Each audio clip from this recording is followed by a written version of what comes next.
Chapter 631. The old man suddenly opened his eyes wide and stared at the young girl unwillingly. You said that you wouldn't help either side.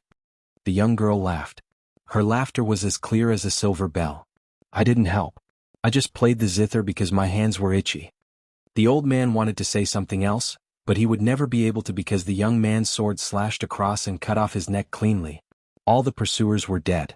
The young man finally breathed a sigh of relief. He raised his head and looked at the young girl in red. Devil ancestor? The young girl in red shook her small feet and tilted her head to look at him. She smiled. Take a guess. The young man was stunned. The young girl laughed again. Her laughter was like a silver bell, and it still had the innocence of a young girl. I've seen a good show today. All right, you can run for your life. Her figure flashed and fluttered like a red cloud. She landed lightly and turned around to leave. The young man immediately took a step forward. I haven't thanked Devil Ancestor for saving my life. The young girl tilted her head and looked at him. I didn't do anything. It's mainly you who saved yourself.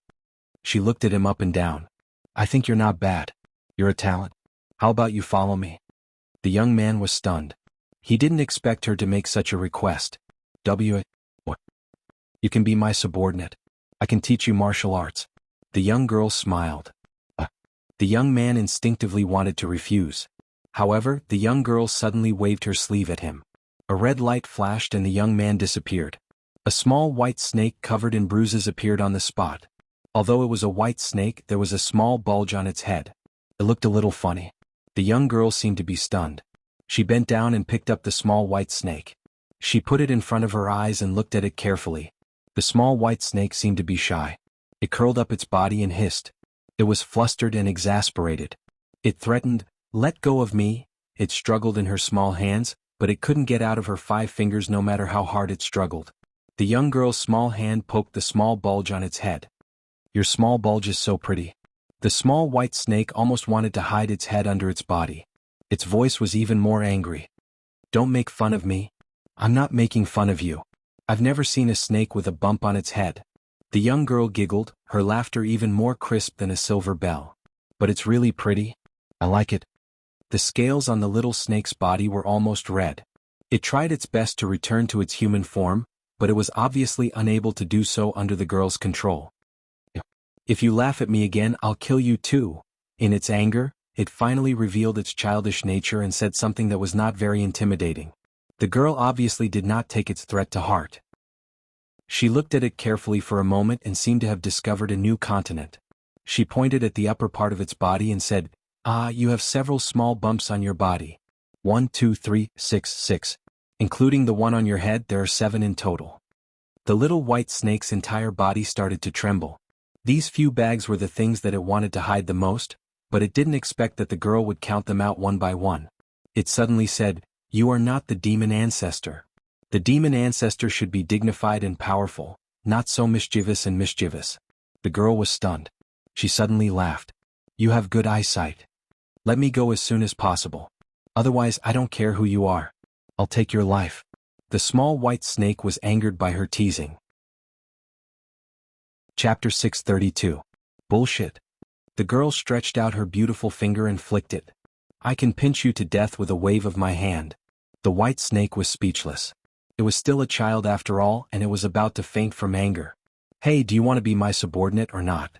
If you follow me, no one will dare to bully you in the future. Being my subordinate is very good.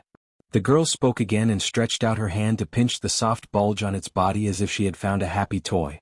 The white snake had a proud temper, so it simply straightened its body and pretended to be dead, no longer speaking. Are you really not willing? I was the one who saved you. Logically speaking, shouldn't you repay me with your body? The girl pinched the small bulge on its head again. Her last sentence shocked the white snake. It shook its body and moved its head to avoid the girl's mischievous fingers. Didn't you say that you didn't save me? Did I save myself? I don't need to repay you with my body. You have a backbone. The girl laughed again and finally let it go. She threw it to the ground again. I don't like to force people. If you don't want it, then forget it. She turned around and was about to leave. Wait. The young man's voice came from behind. The girl turned around and tilted her head to look at him who had returned to his human form. You regret it? You agree to be my subordinate? The young man took a breath and said seriously, I won't be your subordinate, but I can always be by your side to protect you and not let anyone bully you. The girl snorted disdainfully at his words. Protect me? With your martial arts, you can't even resist 2 of my fingers. I will become stronger. The young man said word by word, I just lack opportunities. I'm not worse than anyone else. The girl slowly turned around, and her expression seemed to become serious. You have a backbone. I will wait for the day you become stronger. Her sparkling eyes fell on him. The young man straightened his body and looked at her with the same stubbornness. The girl smiled and tilted her head to look at him. I can take you in. As for whether you can stay by my side, that depends on whether you have the ability to do so in the future. She raised her hand and flicked her finger lightly. There was a faint explosion in the air, and 6 men in black appeared out of thin air. They stood around the young girl and bowed together. Master, what are your orders? The girl glanced back at the youth covered in blood and said indifferently, This person. I'll leave him to you. 10 years later, I will see the results of your training. He turned around and disappeared. The young man stood where he was and looked at the place where she disappeared. His fingers slowly clenched into fists. Ning Xuema also stared blankly at this scene. That young man looked so down and out that she had a faint impulse to comfort him. She took a step forward and the scene in front of her completely changed. What happened next made Ning Xuema feel like she was watching a fast-paced movie. Scenes after scenes flashed by. And in every scene, the red-clothed girl was wearing a red dress and a hood. She was either playing the zither under the moonlight, dancing under a large tree, or sitting high up in the palace, hugging her knees and looking up at the moon in a daze. This girl's laughter was like a silver bell. She looked very lively and even naive. But it was also filled with a faint sense of loneliness and desolation. It was a kind of loneliness of being high up with no friends and no confidants. Chapter 633. The lone wolf-like young man in white no longer appeared in the picture, but the point of view seemed to be the young man in white's point of view. He was in a humble dark place, looking up at the bright red, the only bright color in his life. The picture flashed very quickly as if the years were shuttling back and forth. Winter and summer alternated in the picture. In this scene, Ning Xuema still couldn't see the young girl's face clearly. She only faintly felt that she was very beautiful. Her face was hidden very deeply in the hood. Occasionally she would see her black hair covering her forehead. That black hair was like black satin, leaving a deep impression. The young girl seemed to like the color red very much. Every time she appeared it was a deep red. Her smile and frown seemed to light up the dim background. Whose eyes would it burn? Ning Xuema was also looking at the young girl. She didn't know what to feel in her heart. It was as if this young girl was her former self. It was so familiar that it made her heart palpitate. Finally, the scene slowed down in the midst of an assassination. The young girl seemed to have a lot of enemies. She was often assassinated. Fortunately, she was highly skilled and had a secret guard by her side to protect her. Basically, every assassination attempt ended in failure. Because of the frequent assassinations and the assassin's skills, the secret guards by her side were replaced very quickly. The old ones fell and the new ones took their place. Occasionally the young girl was forced to make a move. Every time she made a move, it was a fatal move. She didn't leave any leeway for her opponents. She basically used the sound of the zither to kill people. Every light red wave was a fatal weapon. Like a harvester, she reaped the lives of those assassins.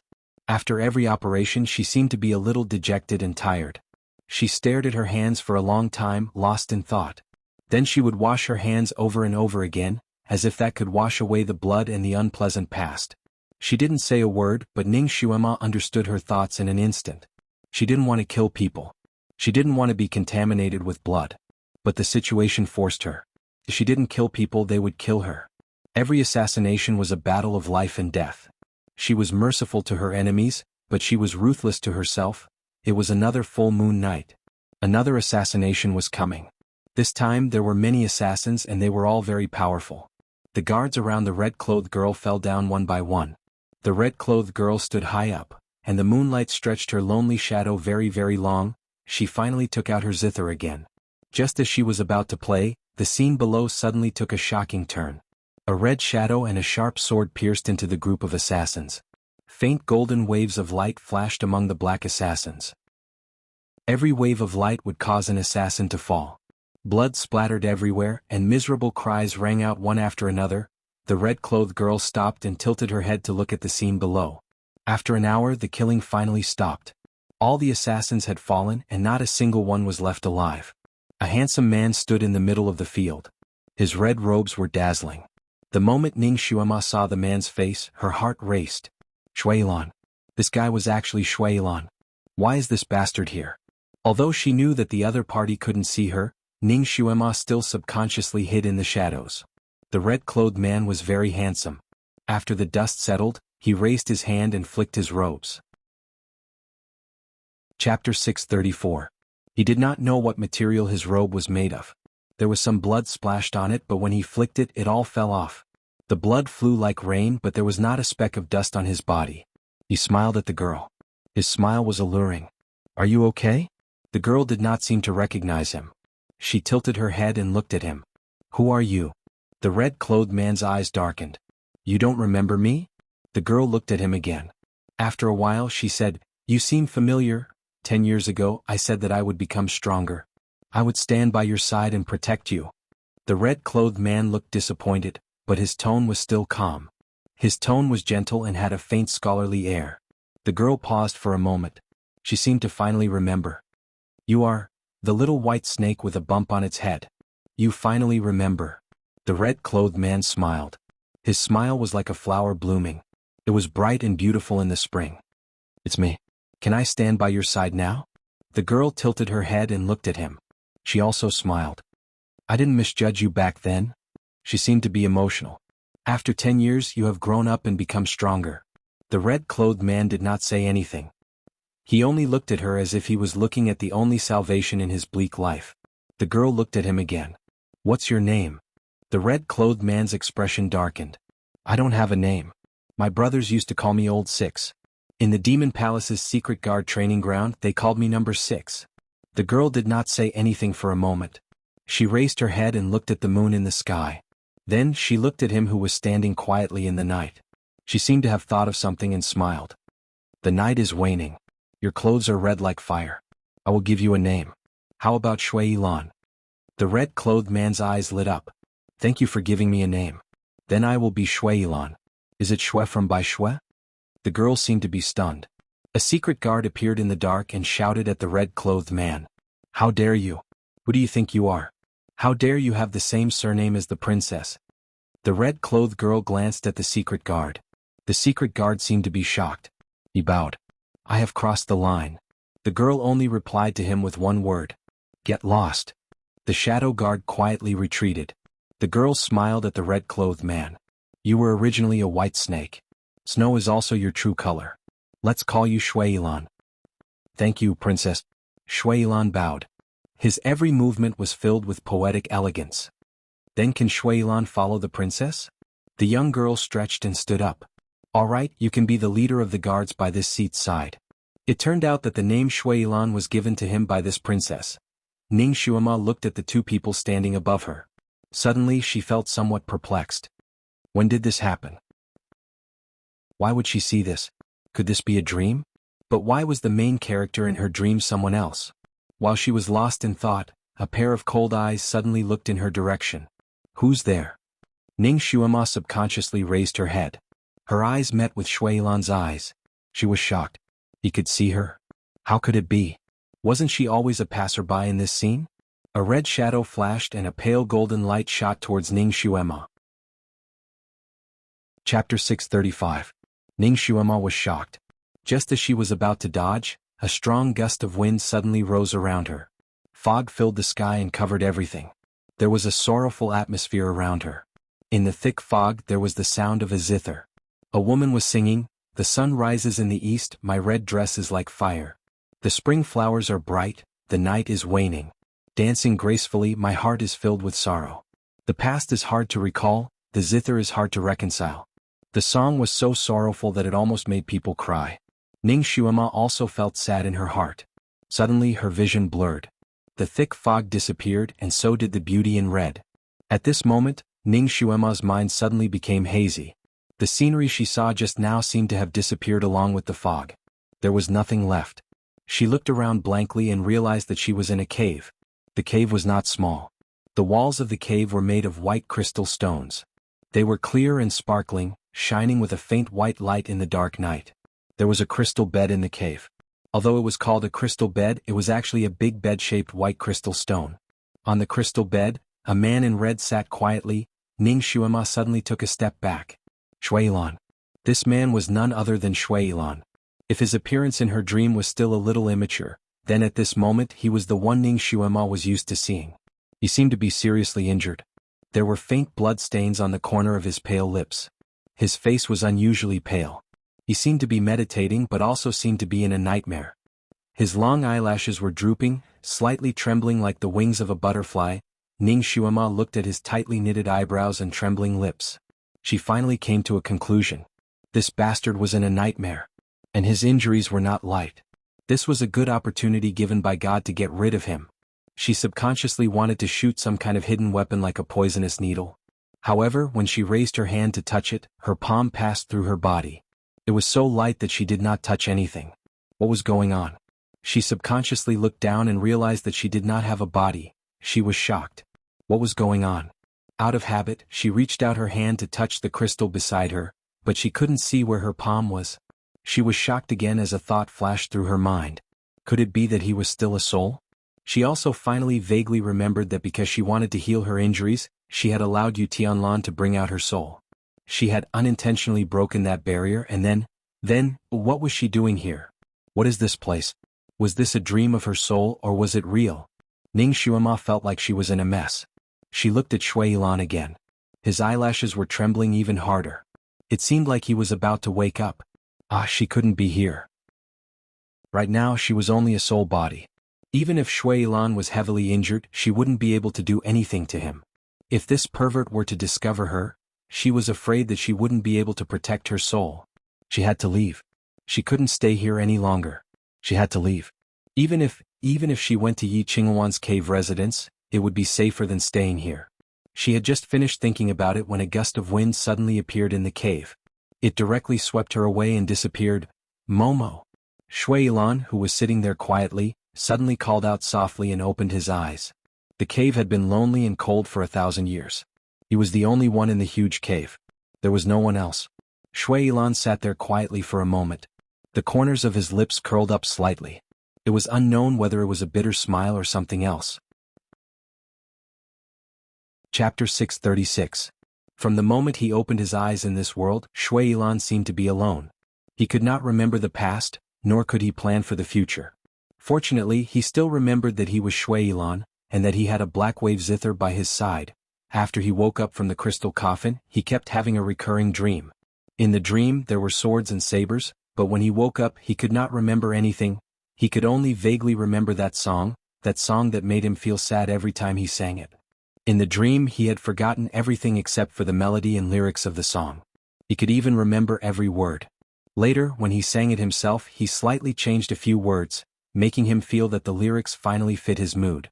The past that he could not remember made him crazy. He faintly felt that this dream should be related to the things that happened before he was sealed, but he had forgotten everything as soon as he woke up. Damn it. He cursed under his breath and slowly stood up from the crystal bed. His blood was boiling in his chest, making him almost spit out blood again. He clenched his fist. His eyes flashed with a trace of ruthlessness. He thought that he would not meet any opponents in this world, but he did not expect that there would be Han Shanyue. That bastard's martial arts were obviously higher than his. Previously, he had almost destroyed his zither in the palace, causing him to be injured and have no choice but to hide. He did not think that he would meet him again. Using the forbidden technique continuously had caused him to be heavily injured, and in the carriage he was hit by Han Shanyue's palm, causing him to be even more injured. Han Shanyue had indeed kept his promise and let him go, but he did not know where so many experts had come from to chase after him. No matter where he hid, he would meet people who were searching for him, and all of them were top experts. If he was not heavily injured, these people would not be his opponents and he would not have to run, he could just kill them. But now, he could only flee like a rat crossing the street. For 3 days he was exhausted from running for his life. Fortunately, in the end he sensed that there was a sealed crystal cave several hundred feet above the ground. He used the earth escape technique to escape to this place. This place was extremely hidden. He hid here for a day and as expected, no one came to find him. He could finally rest in peace for a day. He clenched his fist again and his martial arts would completely recover. The moment he recovered, he would definitely take revenge on those who had chased after him. He would make those people beg for death. Anshanua. Anshanua. The corners of his lips curled up slightly. Let's wait and see. He stood there in a daze for a moment. Suddenly he seemed to think of something and his expression changed slightly. He vaguely felt that there was something more in his dream than before. He tried his best to think. Suddenly his eyes lit up. He finally remembered a scene from his dream. At that time he seemed to be standing beside someone and then saw that person. Ning Xuema. Ning Xuema appeared in his dream. How did she appear in his dream? Was it a coincidence? Or was there some kind of connection? Several questions rolled around in his mind. He subconsciously walked around the cave. Suddenly he stopped in his tracks. He raised his hand and grabbed at the air, then brought it to his nose and sniffed. Then he slowly loosened his grip. Ning Xuema. He really smelled the scent of Ning Xuema's soul. She had really been here and she was even in her soul form. Little Xuema, did you miss me? Snow was the balcony, jade was the railing, bamboo was the courtyard, and plum blossoms were the gods. Ning Xuema did not expect that she would come to a mountain in a daze. Among the green mountains and trees, there were vague balconies. All the balconies were snow-white as if they were made of snow. Chapter 637. All the pavilions were snow-white as if they were made of snow. The courtyards of the pavilions were planted with clumps of bamboo, making rustling sounds with the breeze. The courtyard Ning Xuema appeared in had bamboo and plum blossoms. It was obviously not winter, but the plum blossoms were tender and beautiful, and the branches were covered with dark red dots. Ning Xuema looked at the dark green bamboo on the left and the plum blossoms on the right. The corners of her mouth faintly twitched. She didn't feel the elegance of the gentleman's words, but instead felt a little demonic. Although plum blossoms and bamboo belonged to the four gentlemen, they shouldn't be in the same season. This was the first time she saw plum blossoms and bamboo complementing each other. Moreover, her sharp eyes saw a few wild chrysanthemums swaying in the corner of the courtyard. This courtyard had 3 of the 4 gentlemen, and only the orchid was left. Speaking of which, whose house had such a tasteful courtyard? How did she come here? Ning Xuema stood in the courtyard and pondered for a moment. She was wondering if she should go in and take a look. The door of the main hall opened and 2 women walked out. The 2 women were dressed similarly. Both of them wore white dresses with cloud patterns on them. Ning Xuema's heart sank slightly. She was not unfamiliar with this pattern. She had seen it twice in the Heavenly Book Mountains and both times were unpleasant. Bright Reverence Cult. They were the disciples of Bright Reverence Cult. Ning Xuema's gaze fell on the plaque on the main hall's door. The white cloud pattern wrapped around 3 large words, Qingwan Hall. Ning Xuema's body couldn't help but retreat a zhang. She couldn't have really broken into the lair of Bright Reverence Cult, right? This was the residence of Bright Reverence Cult's leader Yi Qingwan? Ning Xuema had heard of this leader for a long time. She was the only female disciple of the ancestor, and was famous for being protective of her disciples. Her disciples could almost do whatever they wanted in this continent. Damn, she was just thinking about it when she was at Shuilan's place, and that strange wind really brought her here. She and this Bright Reverence religion were obviously not on good terms. She had been schemed against by the disciples of Bright Reverence religion twice and had almost lost her life. Although she had survived in the end, she had unknowingly formed a grudge with this Bright Reverence religion. She and Yi Qingwan could be considered enemies. Yi Qingwan's magic was amazing. She could use magic to disperse people's souls. If she found out that she had broken in by mistake, she would not have a good time. Right now she was far from being a match for this person. It was better for her to take advantage of the fact that no one noticed and flee far away. Just as she was about to turn around, her body suddenly tightened, as if she was suddenly caught by something. She was shocked. Looking around, she found herself trapped in a pale white net. Master. The 2 women who had just come out knelt in the direction of the palace door. Ning Xuema also raised her head when she heard the voice. Her heart skipped a beat. A woman in a white robe stood at the entrance of the hall. Her long hair was tied up with a white jade hairpin. She had light red lips and a tall nose. Her facial features were beautiful. Coupled with her white robe, she gave off a kind of otherworldly beauty. This made Ning Xuema instantly think of the ancient tomb sect's Xiaolongnu. However, looking at her slanted eyebrows and the corners of her eyes, when she looked at people, she gave off a feeling of power without being angry. She looked somewhat cold. This also made Ning Xuema think of Li Macho, who had killed countless people because of love. She didn't know why, but when Ning Xuema looked at her face, she faintly felt that she was familiar. However, she couldn't remember where she had seen her before. Looking at the woman's appearance, she seemed to be a 22 or 23-year-old girl. However, the cold and solemn temperament around her gave people a feeling of vicissitudes. There was no need to ask, she was Yi Qingwan. Chapter 638. Yi Qingwan raised her white fingers slightly, and a pale white light flickered from her fingertips, weaving into a net. In the net was Ning Xuema's soul. Ning Xuema's mind raced. She and Yi Qingwan had never met before, so she shouldn't know her. She opened her eyes wide, looked at Yi Qingwan in horror and said in a trembling voice, Why did you catch me? Please let me go. Yi Qingwan's gaze swept over her. Where did you come from? Her voice was cold and magnetic, very pleasant to the ears. She really didn't know her. Ning Xuema trembled even more fiercely, her face at a loss. I'm called Ahua. I'm not a brat. I was sleeping at home, but I don't know how I ended up here. Immortal lady, please spare me. Immortal lady, please spare me. Yi Qingwan's two disciples could obviously see her, and their faces showed joy. They looked at Yi Qingwan and said, Master, perhaps we don't need to catch other souls? Yi Qingwan nodded slightly. You can leave. Look after Sharkmen, don't let it commit suicide. Yes, Master. Master has told us that Sharkmen has to be starved for a few days to make its blood pure. It also needs to be energetic and calm so that its skin will be good. We didn't treat it badly, and we even changed it into a bigger water tank. One of the disciples was eloquent and recited the taboo of raising Sharkmen like it was a book. Yi Qingwan nodded slightly. It's good that you remember. When it recovers, we can take its skin tomorrow. You won't serve it anymore. Yes, Master. The two women agreed in unison and left together. Teach people? She didn't expect that there was really a Sharkman in this world. Because Ning Xuema left the ship early, she didn't know that Yi Feng was that Sharkman, so this thought only flashed in her mind and she threw it aside. She was more concerned about why Yi Qingwan caught her. It seemed that she wanted to catch some soul, and then she came to her door. Why did you catch me? Boo-hoo, I want to go home. Ning Xuema's body trembled even more violently like an ordinary girl. But in his heart he was thinking of a way to escape.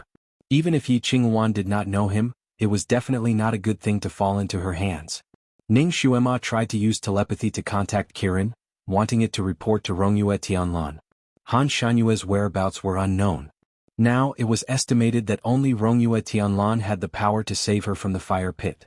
However, she didn't know if it was because she was too far away or if her telepathy had failed. She called out to Kirin in her heart several times, but there was no response. Don't be afraid. Yi Qingwan retracted her fingers and Ning Xuema was caught in the net. Yi Qingwan's voice sounded faintly, I won't take your life. On the contrary, I want you to live well. She turned around and walked into the hall. Ning Xuema was wrapped in the net, trembling as she followed behind her. After a moment, Ning Xuema finally understood why Yi Qingwan caught her. In the middle of the hall, there was a snow-white nest, and in the nest was a snow-white cat. The cat's posture was a little strange. It was curled up there, panting, and looked like it was going to die at any time. This cat was going to die. Little girl, do you see this cat? It's going to die, but I don't want it to die. It has to live.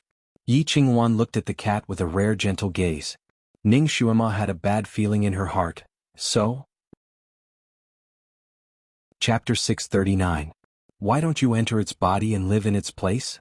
Yi Qingwan's gaze turned to Ning Xuema, as if she was gently negotiating with her. I don't want to turn into a cat. Ning Xuema immediately opened her mouth. She was cursing in her heart. Her transmigration was too much. First, she transmigrated into a little girl's body, and now she actually wanted her to turn into a cat. Yi Qingwan's expression turned cold. It's your fortune to be able to possess its body. It's not an ordinary cat. I don't want to be an ordinary cat either. I still want to be a human. Ning Xuema interrupted her. She was calculating in her heart. No matter what, this woman was the ancestor's disciple, and the ancestor was the guardian of this continent. His disciple should also be cultivating the way of immortality. Even if she was bad, she couldn't be that bad. Just like that Abbess Miju in the TV series, no matter how vicious she was still a righteous person. She wouldn't kill the innocent. For example, the several bright reverence religion disciples she had encountered, each and every one of them was filled with righteousness. When they wanted to snatch her things or kill her, they had to find a dignified excuse. If she didn't want to die, Yi Qingwan might let her go. Fairy, this cat is obviously not an ordinary cat. I think it's better to let a cat possess its body. If we put a human soul in it, I'm afraid it will change its genes. Yi Qingwan's expression was originally somewhat impatient, but when she heard the last sentence, her eyebrows slightly raised. Genes? It's the characteristics of cats. Humans have human characteristics and cats have cat characteristics. This can't be confused. Ning Xuema tried to reason with her.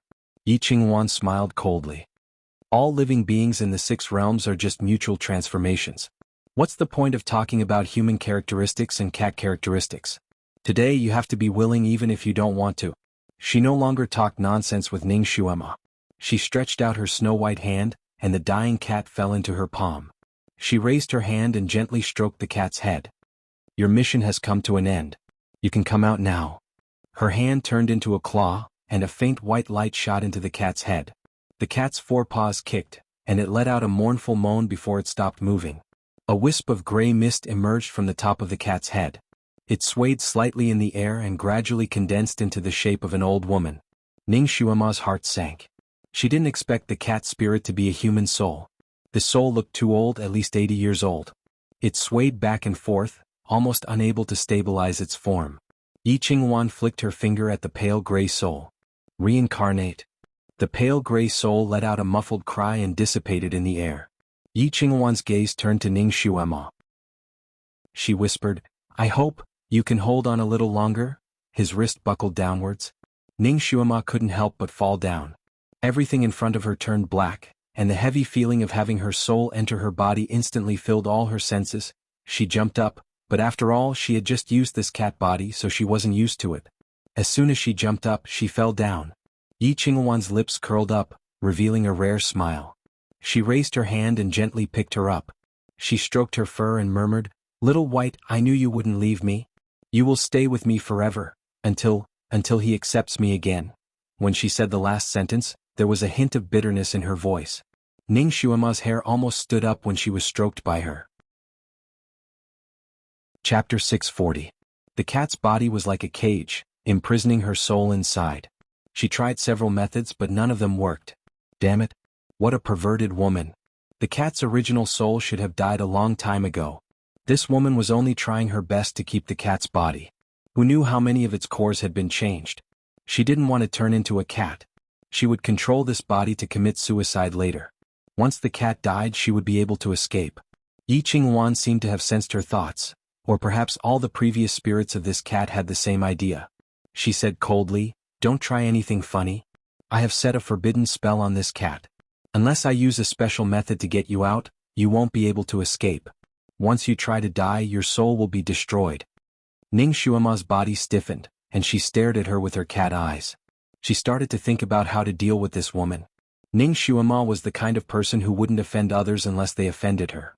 If they offended her, she would pay them back 3 times. She didn't have much hostility towards Yi Qingwan, and she didn't want to deal with her. Now that this woman had offended her, she had to be prepared for her revenge. Yi Qingwan had a faint floral fragrance on her body, and it didn't smell bad. Ning Xuema knew that it was useless to try anything now, so she lowered her head as if she had accepted her fate.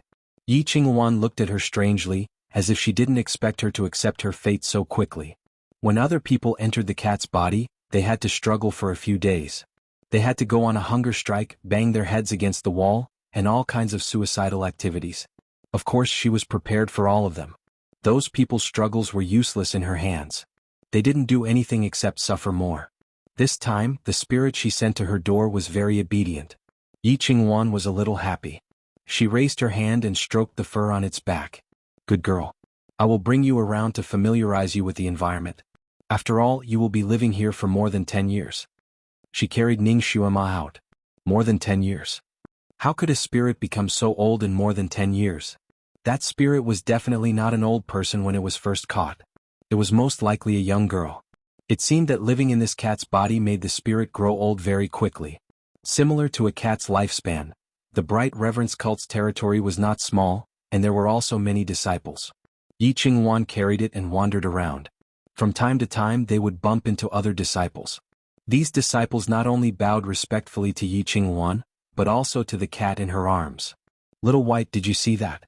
As long as you stay here obediently, you will be very happy and very powerful. Yi Qingwan whispered as she stroked the cat's fur. Damn it, why don't you transform into a cat if you're comfortable? Big sister doesn't care for this kind of bluffing. Ning Xuema sneered in her heart. She turned her eyes and observed the terrain, preparing for her escape in the future. Let's go. I'll show you some more good stuff. Yi Qingwan carried it and walked to a wall. Her finger drew on the wall for a moment, as if she had opened some kind of mechanism. The snow-white wall slowly split open and turned into a moon cave door. Walking through the moon cave door, they saw a bamboo forest. There was a winding stone path that led to the depths of the bamboo forest. The road was paved with multicolored stones. Each stone had its own pattern. Yi Qingwan's steps were like moving clouds and flowing water, but Ning Xuema could see that the stones she stepped on were all traceable. Chapter 641. Ning Xuema scanned the surroundings again and smiled in her heart.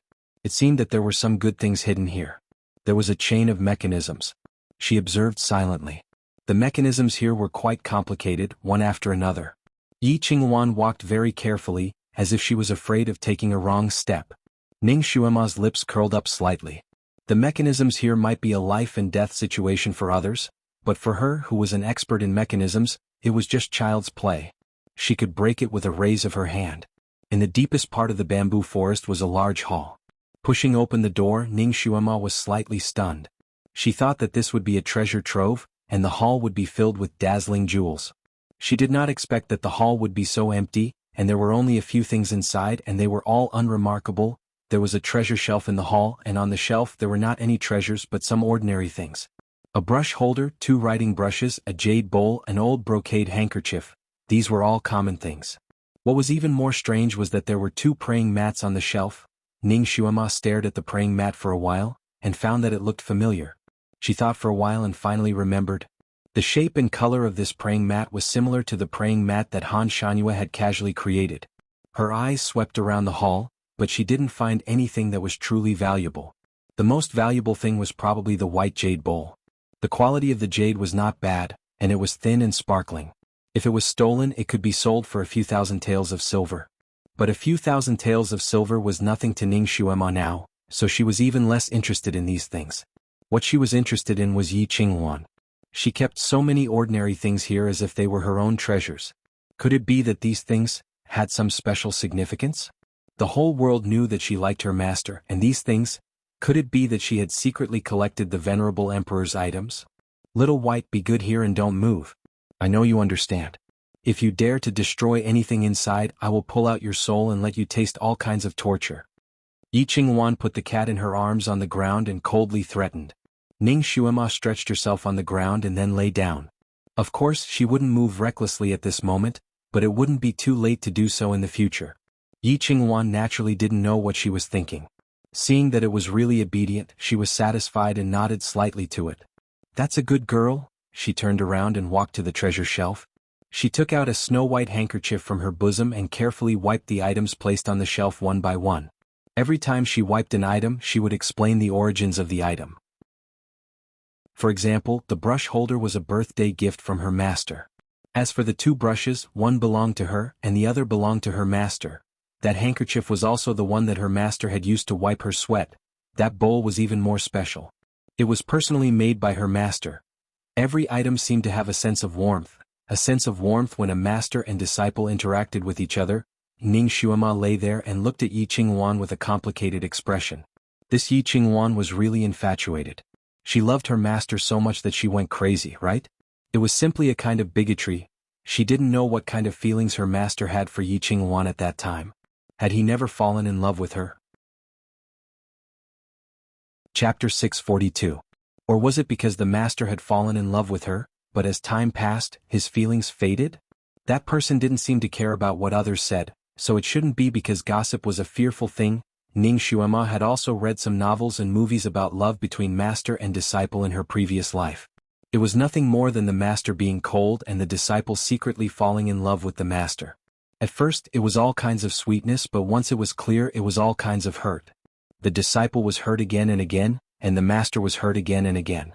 Then, for the sake of the world, they continued to hurt each other again and again, until they were hurt so badly that they were hovering between life and death. The best example was the male master and female disciple in Snowflake Sword. It was a combination of all kinds of love stories. The master was noble and cold, and he took in a little girl as his disciple. The disciple was so cute and she gradually fell in love with the master. She didn't dare to say or let others know, but she secretly collected the master's things and did everything for the master. And the master was all kinds of arrogant, and often a careless action would hurt the disciple. In fact, the master also fell in love with the female disciple, but because of her identity he naturally couldn't show it. So there were all kinds of hidden injuries. In the end, the disciple was forced to become a demon by the master, and a demon would bring disaster to the world. For the sake of the world's peace, the master endured the pain and killed his female disciple. In the end, the female disciple died in his arms. It was the ultimate torture and it made people cry bitter tears. In the future, many novels about love between master and disciple were created based on this movie, so naturally, there were all kinds of torture. After Ning Xuema watched a few movies, she began to have a shadow of love between master and disciple. Because there was only one word for love between master and disciple: torture. Now she saw it with her own eyes from Yi Qingwan. It was strange, when she read novels or movies about love between master and disciple, she sympathized with the female disciple, but for some reason she didn't sympathize with Yi Qingwan.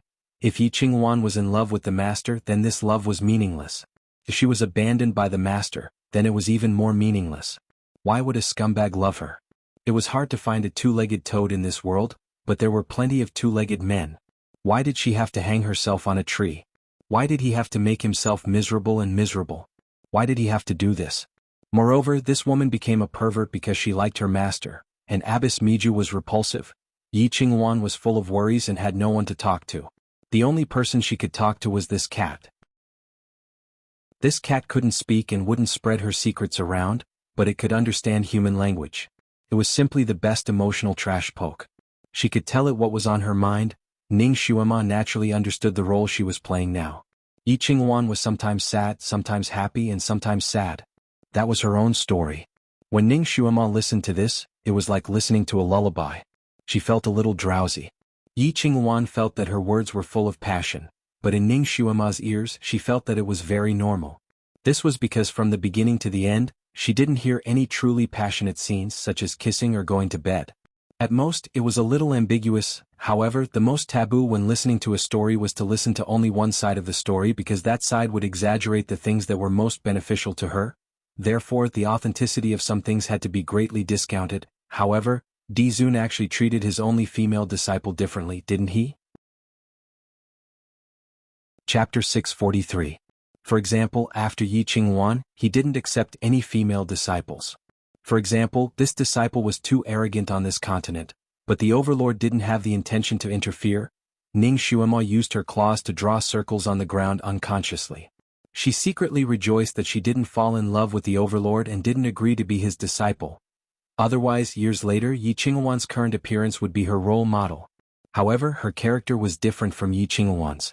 Yi Qingwan was very stubborn in this relationship. But she, Ning Xuema, would definitely not do that. Even if it was a one-sided love, if one of them chose to let go, she would definitely not pester him. She would let go faster and more decisively than him. Life was so short and there were so many things to do. Why did she have to let feelings tie her down and make herself like a resentful woman? In fact, there weren't many things in this hall. Yi Qingwan wiped them one by one, and it only took half an hour to finish. Ning Xuema listened to her nagging for half an hour, and almost didn't move during the whole process. This made Yi Qingwan even more satisfied. She picked up the cat again. You're the most obedient. When other souls occupied the cat's body when she brought it to tell stories, those souls were not obedient. They controlled the cat's body and always wanted to destroy it. Of course, those souls couldn't do anything under her eyes. They just needed to suffer a little more to learn to be obedient. Because Ning Xuema's obedience made Yi Qingwan very happy. She walked out with the cat in her arms. Good little white, since you're so obedient, I'll take you to see Sharkmen again. If you're more obedient, I'll reward you with some fish when we kill that Sharkman tomorrow. Sharkmen? It's good to see it. Ning Xuema was a little more spirited. The place where Sharkman was imprisoned was not far from the secret hall. After leaving the enchantment, they took a few turns to the left and arrived. It was also in a courtyard and there was a pond in the courtyard. The pond water was clear and deep, and there was a column in the middle of the pond. A dark blue figure was tied to the pillar. This should be the legendary Sharkman. Ning Xuema looked at the Sharkman and her eyes widened in surprise. Sharkman. She finally saw the real Sharkman. The Sharkman's upper body was similar to a human's. His head, neck, shoulders, arms and hands were all human-like. However, his wrists and other joints were covered with sparkling dark blue scales. Its body was slender, and below its chest was a streamlined fish body. Its long hair was spread over its body like seaweed. Half of its body was above the water, and the other half was underwater. From Ning Xuema's position, she couldn't see its full appearance clearly. Even so, he was still amazed by it. A mermaid. This was a true mermaid. Looking at her slim figure, it was hard to imagine how devastatingly beautiful her face was. She looked at its face again. It lowered its head, and its face was hidden in its long hair. Even close up it was still hazy. There were 2 bright reverence religion disciples guarding this place. When they saw Yi Qingwan arrive, they came over to salute her. They didn't forget to greet Ning Xuema the cat. Yi Qingwan's gaze fell on the sharkman's body. She looked at it from head to toe and then lightly said, "It still won't say a word?" The 2 bright reverence religion disciples nodded, reporting to Master, "It has never opened its mouth. Is it because sharkmen can't speak?" Chapter 644. Yi Qingwan didn't say anything else. She walked leisurely around the pool, then suddenly opened her mouth and spat out 3 words. Yanzi. Sharkman, who had been in meditation with his head lowered, suddenly trembled slightly. He slowly raised his head, and his seaweed-like long hair scattered to the sides like flowing water, revealing a beautiful face. His facial features were deep, his eyes were as blue as the sea, and his gaze was as sharp as a sword. He glanced at Yi Qingwan. Ning Xuema's heart skipped a beat. Yan Ziyuan was her friend.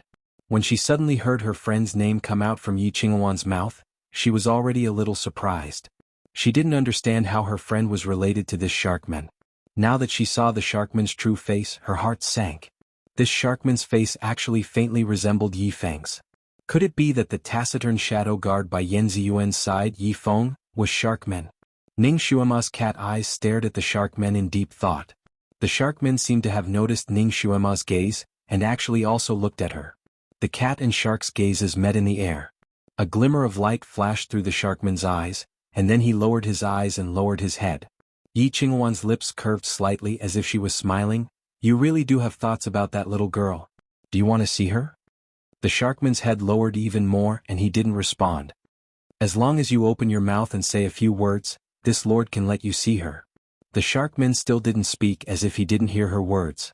Ning Xuema was a little puzzled. Why did Yi Qingwan have to force the sharkman to speak? Could it be that she had a motive? Yi Qingwan asked a few more questions and even threatened the sharkman with Yan Ziyuan's life, wanting to force the sharkman to speak.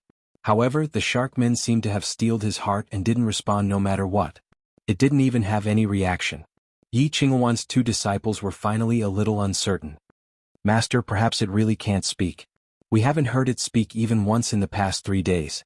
The 2 disciples talked back and forth, and Yi Qingwan seemed to be a little uncertain.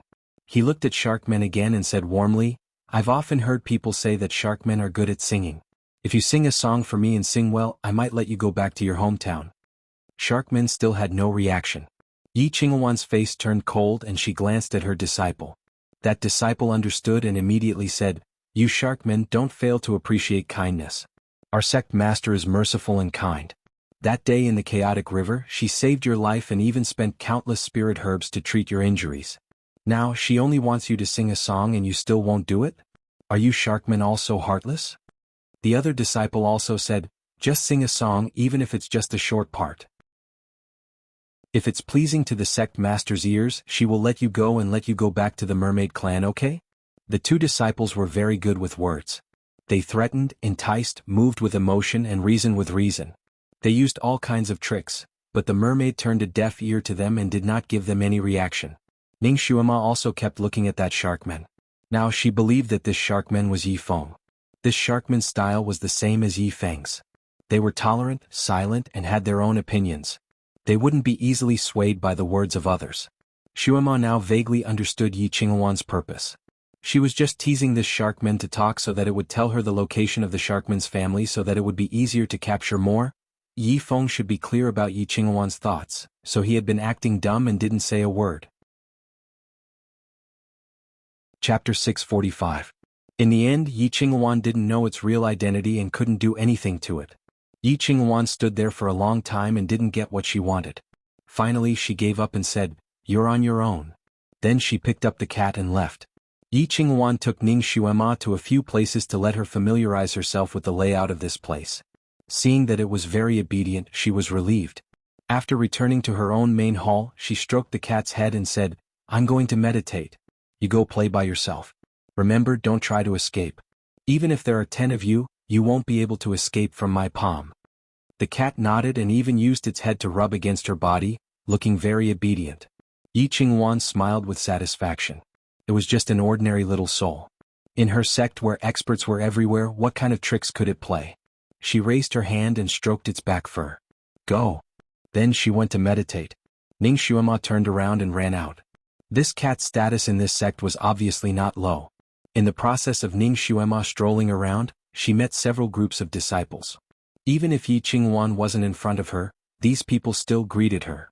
Ning Xuema strolled leisurely as if she was admiring the scenery. The others were obviously used to this cat. As long as it didn't leave the Bright Reverend School's territory, they wouldn't care about it. Ning Xuema strolled to the place where Sharkman was imprisoned. The 2 disciples were still guarding there. They were bored here all the time. When they saw Ning Xuema arrive, they were happy and called her over to talk to her to relieve their boredom. Ning Xuema was now a cat. She didn't need to talk. She only needed to proudly allow them to stroke her fur, which made them very happy. This cat was born good-looking. With long snow-white fur, when it ran, it looked like a rolling snowball. It was very lively and cute. Most of the girls liked this kind of small animal.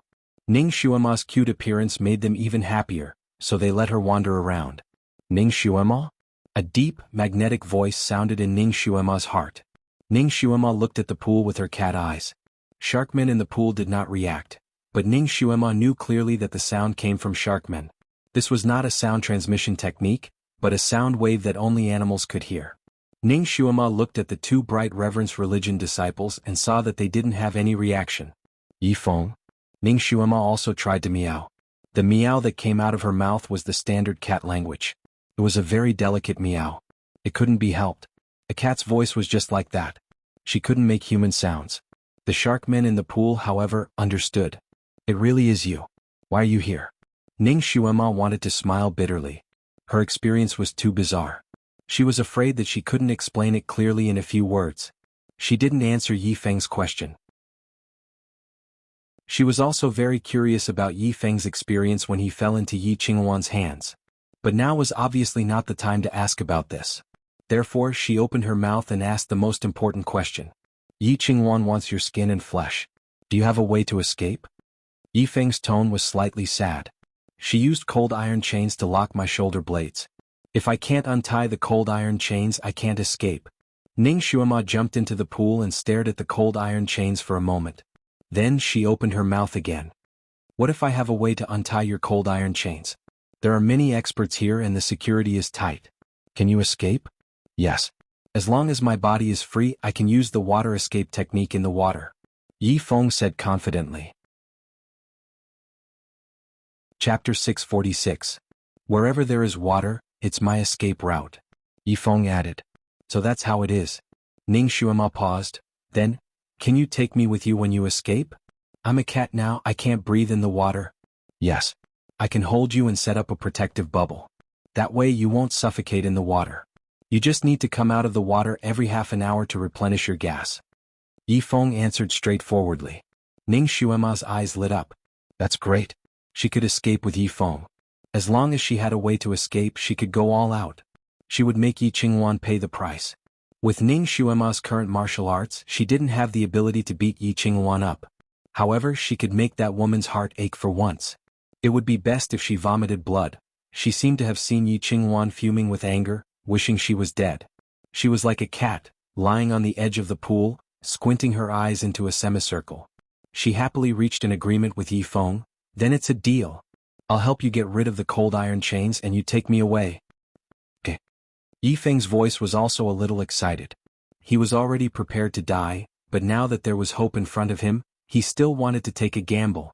But the cold iron chains are complicated and you need a key. The key is with Yi Qingwan. Yi Feng had also studied the cold iron chains that trapped him in the past few days. He needed a key and he needed help from outside. He couldn't open it himself. Ning Xuema said, "Don't worry, I'll take care of the key. Wait for me for a while." I'll be back in a while. She turned and ran. Actually, when Yi Qingwan carried her here, she had already noticed the cold iron chains, and naturally she also noticed the key in Yi Qingwan's sleeve. So when she was rubbing against Yi Qingwan, she reached out her claws and quietly stole the key. Because a cat's body was not easy to carry, even if she used her claws to carry it, it would be easily discovered.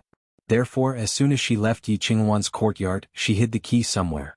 He could just use it now. Yi Feng watched it run away like a wisp of smoke and finally breathed a sigh of relief. Although he only had a short contact with Ning Xuema, he knew her character very well. He knew that with her ability she would definitely be able to get the key. This time he really had hope of escaping. His gaze then turned to the two female disciples. Later, he would have to think of a way to lure the two maids away so that it would be easier for him to carry out his plan. The two female disciples were completely unaware that Ning Xuema and Yi Feng had already formulated an escape plan at this moment. They were still chatting idly, discussing a piece of gossip they had just heard. Dayang's governor was overjoyed to hear that his daughter would be getting married in half a month. He had already sent out invitations and invited guests to attend the ceremony. One of the distant relatives of the two disciples was among the invited guests. Girls loved to gossip. While they were chatting happily, a voice suddenly sounded behind them. The daughter of Dayang's city lord? Yan Ziyuan? She's getting married? With who? The voice was low and magnetic with a slight tremor, but it was very pleasant to the ears. The two disciples suddenly turned their heads and stared at Sharkmen in the pool in disbelief. You can talk. Yi Feng's dark blue eyes seemed to be shining. Answer me, who is she getting married to? Chapter 647. One of the disciples knew the details and subconsciously replied, I heard that it was her zither master, called something Gu Zian. Yi Feng slightly closed his eyes and slowly clenched his fists. Was she going to marry that man? That man was clearly not worthy of her. The two female disciples looked at each other. Sharkman finally spoke. Should they quickly report this good news to their master? One of the disciples said, You stay here and watch. She turned around and ran. You stop, I have a message for your master. Yi Feng suddenly spoke again. That disciple who was about to run stopped. He turned around and looked at Yi Feng. What message do you have for our master? Actually, master will definitely come later. It's the same if you tell her face to face. Her voice became softer and softer until she didn't know what to say. Yi Feng's pair of eyes stared at the two disciples. The bottom of his eyes was like the azure ocean, slowly stirring up a whirlpool. The two disciples' minds exploded, and the expression they looked at him with turned into a daze. Yi Feng's voice was slow and gentle. Come here, you two, come here. The two disciples seemed to be bewitched and they couldn't help but walk forward. They gradually came to the edge of the pool. The pool was very deep. It was more than 10 meters deep. If they fell in, they would lose their lives. Fear appeared on the faces of the two men, but their minds seemed to be controlled. They could only watch helplessly as their feet stepped into the pool, and finally, with a splash, they fell into the pool. When Ning Xuemo ran back with the key in one hand, she saw the two disciples struggling in the water. They seemed to want to open their mouths and shout for help, but their minds seemed to be controlled. Their mouths opened and closed, but they couldn't shout. When they saw Ning Xuema coming, their eyes showed a pleading look. They looked very pitiful. Ning Xuema slowed down and looked at Yi Feng. Yi Feng lowered his eyes and said, We have to escape. They must die. Ning Xuema naturally understood in her heart that these two people had been guarding this place all along. Once she and Yi Feng made any movements, they would not be able to hide it from their eyes and would immediately shout out. It was a life and death situation. At this time there was no room for mercy and kindness. She took a deep breath and didn't look at the two people. Instead, she jumped into the water and swam towards Yi Feng. She was good at opening and closing the lock. Although it wasn't that easy to open the lock with the cat claws, she had good control. After a while, the cold iron lock was opened by her. Thank you. Yi Feng's shoulder was bleeding profusely. He raised his hand and pressed 2 fingers on his shoulder to stop the bleeding. At this time, there seemed to be some chaotic movement outside. There were messy footsteps, people shouting and people screaming. Yi Feng's face changed. Could it be that Ning Xuema's theft of the key was exposed so quickly? Ning Xuema seemed to know what he was thinking. She immediately said, Don't worry. They're going in another direction. No one can care about this place for now. Yi Feng was also a clever person. When he saw Ning Xuema's eyes, he knew that she must have done something. He finally breathed a sigh of relief. He didn't dare to be negligent. He hugged the wet cat beside him and made a hand seal. Chapter 648. After a while, there was no sign of the mermaid and the cat in the pool. Only the bodies of the two drowned disciples were left floating on the water. Yi Qinghuan didn't meditate for a long time at noon every day. She usually finished it in an hour. Instead of meditating, it was better to say that she just took a nap. During this period, no disciples were allowed to disturb her. It was the same this time. After meditating for an hour, she naturally came back to her senses. She opened the door and walked out. Yi Qinghuan wanted to walk around her own territory and look for her cat. Unexpectedly, as soon as she opened the door, she heard a faint noise outside. She frowned slightly. She imitated the temper of her master, Di Zun, in everything. She liked to be quiet and didn't like noise. Her disciples were also taught by her to pay attention to every action of theirs. They were quiet, calm, and self-controlled. They hated noise the most. Even if the sky fell, they had to deal with it calmly. Her face darkened and she sent out a voice transmission. "Who is making noise outside?" As soon as she finished speaking, a disciple hurried in. When he entered the door, he even tripped over something and fell to his knees. "Master, something bad happened." Yi Qinghuan's face darkened again. "How did I teach you? You have to be calm and not panic. This is the main principle of our sect. As my direct disciple, how can you be so panicky? Slap yourself 10 times first." The disciple was stunned. He knew that he couldn't go against his master's words, so he could only clench his teeth and slap himself 10 times. In front of his master, he couldn't beat himself. After slapping himself 10 times, his cheeks were red and swollen, and blood was flowing from the corner of his mouth. Yi Qinghuan watched him finish slapping himself and then asked leisurely, "What's the noise outside?" The disciple calmed down and then reported, "Master, I don't know why a door suddenly cracked open on the south wall of the Lingxiang garden. There were countless bamboos behind the door, and there seemed to be a house deep in the bamboo forest. There was smoke coming out of the house as if there was a fire." Before he could fully report, his master's figure disappeared in front of him.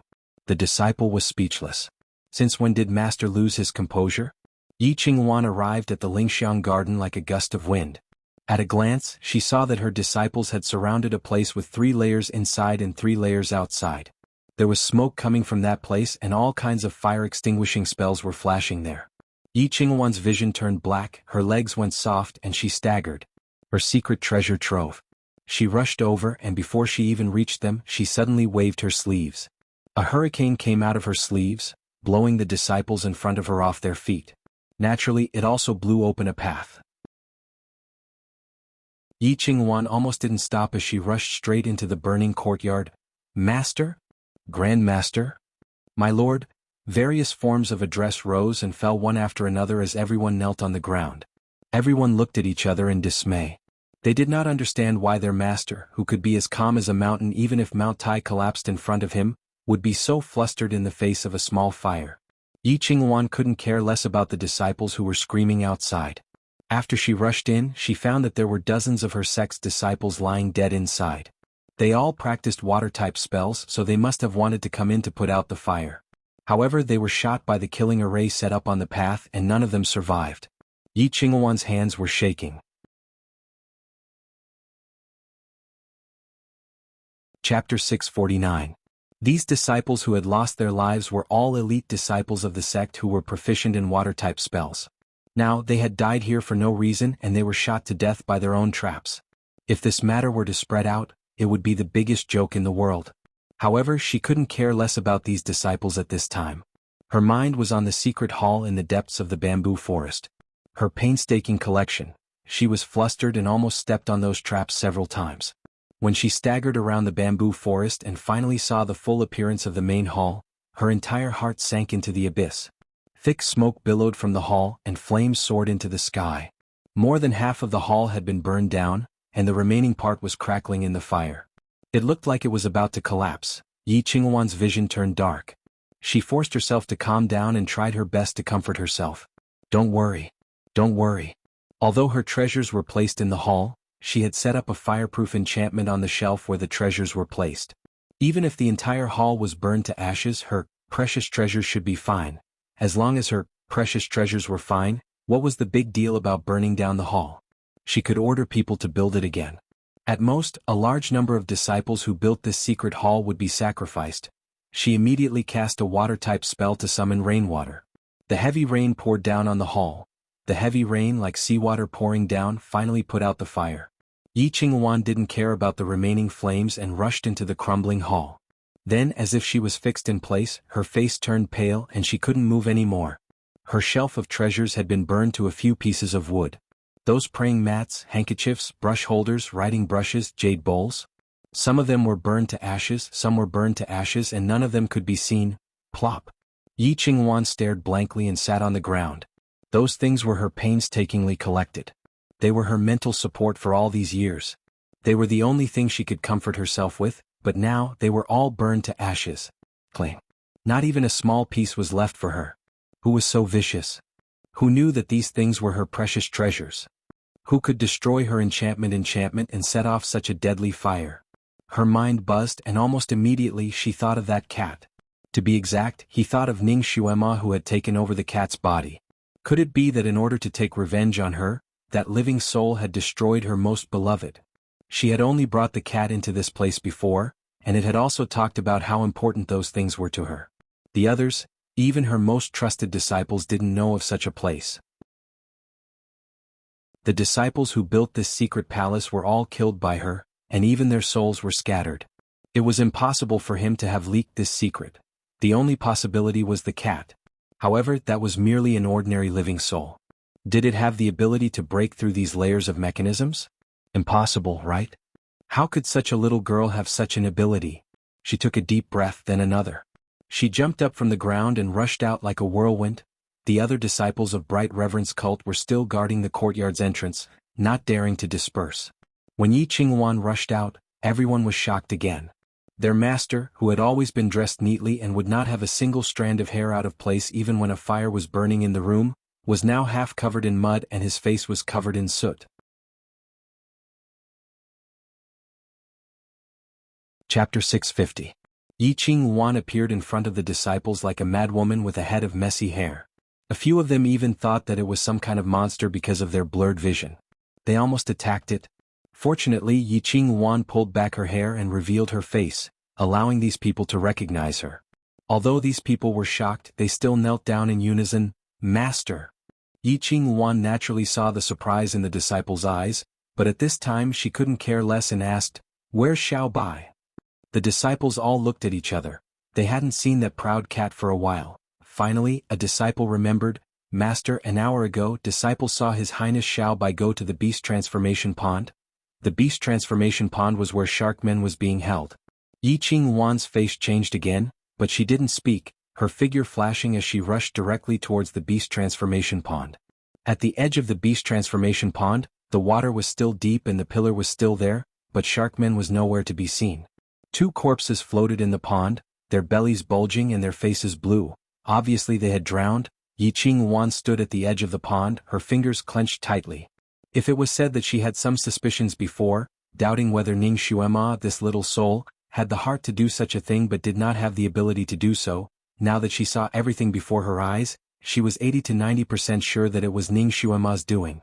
That little bastard girl, besides her beautiful appearance, her other abilities were ordinary, but she had never expected her to have such means. She had misjudged. She had really misjudged her. And this time she had paid a heavy price for her misjudgment. For so many years, no one had been able to make her suffer such a big loss. She had suffered such a big setback.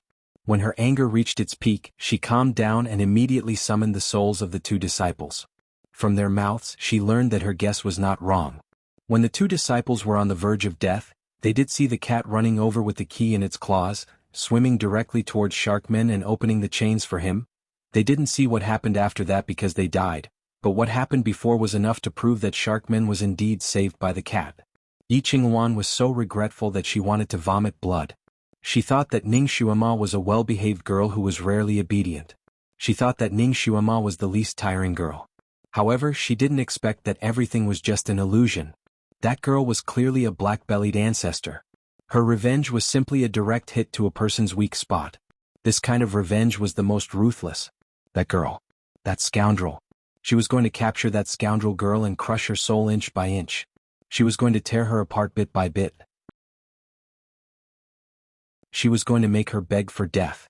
She quickly looked around and finally confirmed that the sharkman and the cat had escaped through the water. She snorted coldly. Water escape technique? She knew how to do it too. Sharkman's wounds were still bleeding. She followed the trail of Sharkman's blood. She did not believe that a cat like Sharkman could escape from her pursuit. What's more, Sharkman's blood had a special fragrance that made it easy to track him down. With a flash of light, she disappeared from the pool as well. Yifeng carried Ning Xuema and moved through the water like a barracuda. He walked through the underground river. The underground river was ever-changing and there were countless of them. Ning Xuema was wrapped in a water bubble, so she couldn't see anything clearly.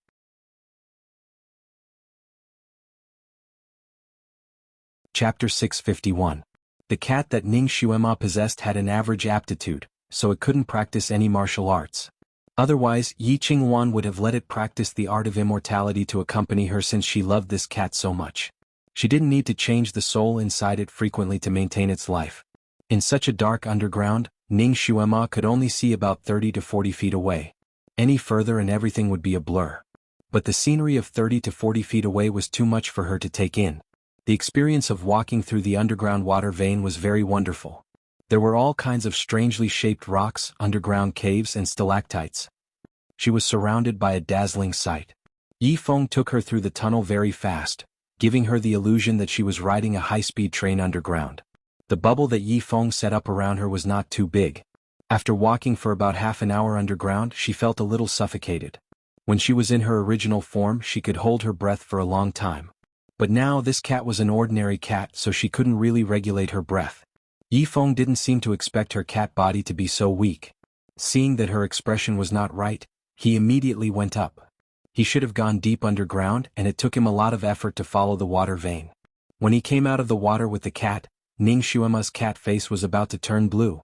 Yifeng broke the bubble, and Ning Xuema immediately lay on the water surface to breathe.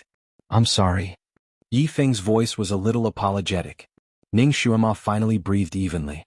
She looked at him and asked, "Do you have something on your mind?" Yifeng was a bold and careful secret guard. If he didn't have anything on his mind, he would have paid attention to the cat in his arms all the time, instead of waiting until she was suffocating to find out. Yifeng was stunned. He lowered his eyes and didn't say anything. He did have something on his mind, and it was Yan Ziyuan. The first thing he wanted to do after he got out was to see her, but he didn't dare to. Ever since he knew that Yan Ziyuan's wedding was in half a month, he had been restless. Although he was already mentally prepared for this outcome, he still wanted to escape when faced with it. It was also because of his uneasiness that he neglected many things during his escape. For example, he had to hide his whereabouts or his wounds that were still bleeding from time to time. Ning Xuema's nose was sharp, and she quickly smelled the unique sweet and fishy smell on his body. Her heart sank and she finally saw the wounds on his body. After all, Yifeng had been pierced through by the black iron chain, and there were 2 huge bloody wounds on his shoulders.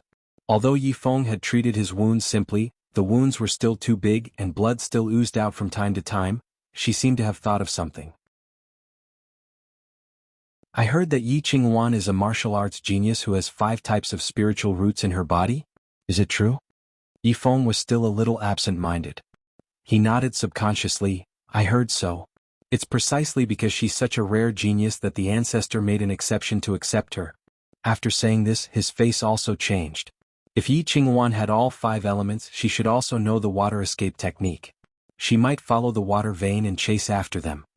He picked up Ning Xuema and said, "We have to go quickly." Ning Xuema took a breath. "If Yi Qingwan's water escape technique is very strong, and you are injured, we can't outrun her. We can't escape from her if we run blindly. Listen to my command." She quickly told him her plan. Chapter 652. Yifeng couldn't help but glance at the cat in his arms. He really didn't expect this girl to be an expert in anti-tracking, even better than him, a professional expert. He was also a man of action. He immediately took Ning Xuema deep into the water vein and came to a place where the water veins were mixed. This place was like a spider web that extended in all directions, and the water veins were radiating in all directions. Yifeng dripped the blood on his body into more than 20 water veins, leaving only 3 or 4 without blood. Then he went into one of the blood-stained water veins and continued to move forward along that water vein. The next time he took a breath and returned to the surface, he carefully treated the wounds on his body. There was no more blood flowing from his shoulders. Only then did he return to the underground water veins. In the future, whenever he encountered those kinds of crossroads with mixed water veins, he would drip his blood into all the water veins. The underground water veins were intricate and complicated, and the water was constantly flowing, carrying his blood in all directions. He believed that even if Yi Qingwan chased after him by following the smell of blood on his body, she would get lost in these crossroads and wouldn't be able to find any trace of him and Ning Xuema. Because Ning Xuema was always wrapped in his bubble, not a trace of her breath leaked out, so Yi Feng didn't have to bother to help Ning Xuema hide her tracks. This idea was thought of by Ning Xuema, and Yi Feng carried it out very thoroughly. When Yi Qingwan tracked those water veins, she was indeed confused by the smell of Sharkman's blood at those crossroads, and couldn't figure out their direction for a moment. They had really lost him, damn it. Yi Qingwan was so angry that her hair stood on end. Her opponent was too cunning, and it was really beyond her expectations. She was so angry that she wanted to curse and swear, but when she was thinking about it in her mind, she suddenly remembered that she didn't even know the name of the little soul that caused her such a disaster. She couldn't even find the name of the soul. After she chased after a few water veins in vain, she finally understood that such a method of chasing was useless. However, she was not willing to give up just like that. She stopped in place for a moment and decided to rise to the ground. She sent a telepathic message to her trusted disciple, asking him to send the literary letter fish over. The Wuxia fish was best at tracking in the water. They could distinguish the strength of the person they were tracking in the water. Although the sharkman had dripped his blood into the water veins at every fork, the strength of his aura was different from when he had passed through them. She couldn't tell, but the Wuxia fish could. This time, no matter what, she had to catch up with that cat. Capture that little soul alive and slowly execute him to relieve the hatred in his heart. She had used the water route to track him, and the speed of the water route was naturally slower than the speed of flying. Therefore, after her trusted disciple received the message, he brought the fish to her on the fastest blue luan bird. The Wuxia fish did not disappoint.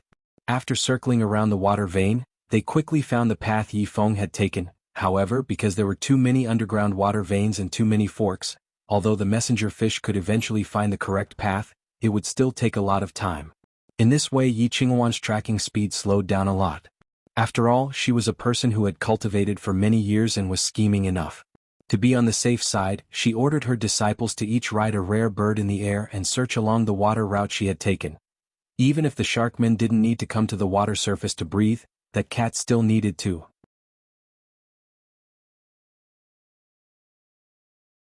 Chapter 653. The man and the cat would definitely return to the surface of the water to take a breath every once in a while. She did not believe that the sharkman would be able to escape from her grasp with the cat and the water at the same time. After the fresh rain, autumn arrived in the late autumn. When Yi Feng brought Ning Xuema out of the water again, they were in a deep pond in the middle of a mountain. It had just rained outside, and the green grass by the pond was swaying in the wind with countless fine water droplets. The air was so fresh that it made people want to take a second breath after taking a breath. A few stars were twinkling in the sky, and it was already nighttime. Yi Feng had been running with Ning Xuema for the whole afternoon. They had already run for nearly 1,000 miles and passed through 200 to 300 crossroads, but they did not see any pursuers. Yi Feng breathed a sigh of relief. He was tired after running for so long, and he urgently needed to eat something to replenish his energy.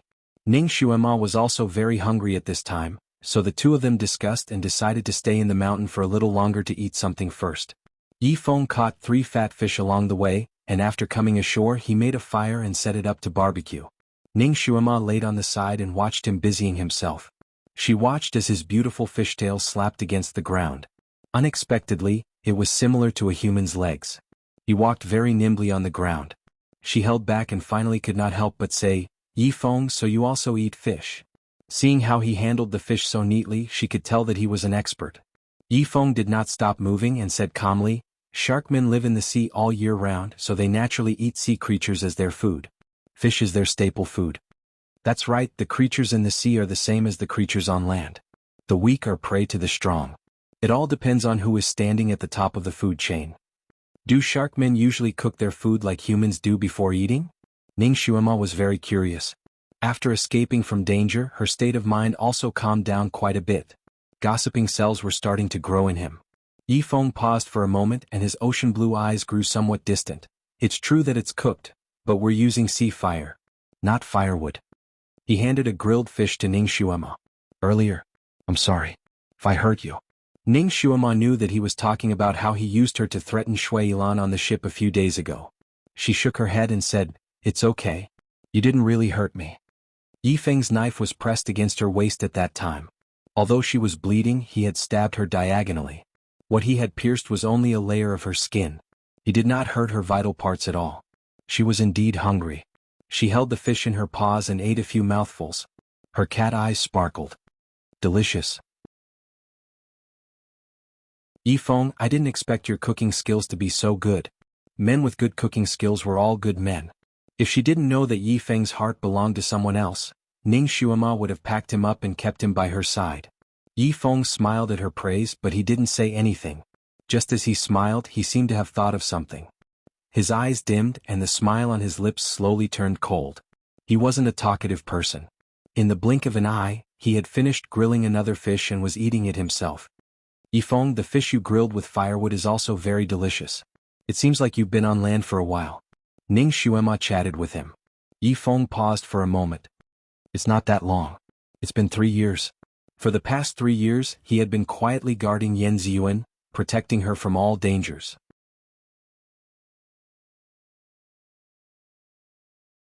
Chapter 654. Yan Ziyuan was innocent and naive. She didn't know the immensity of heaven and earth. She dared to offend anyone and cause any kind of trouble. If he didn't silently clean up her mess behind her back, with Yan Ziyuan's reckless and naive temperament, she would have been killed many times over. The little girl liked to eat grilled fish. For this reason, he secretly practiced the skill of grilling fish with firewood, just to make her happier.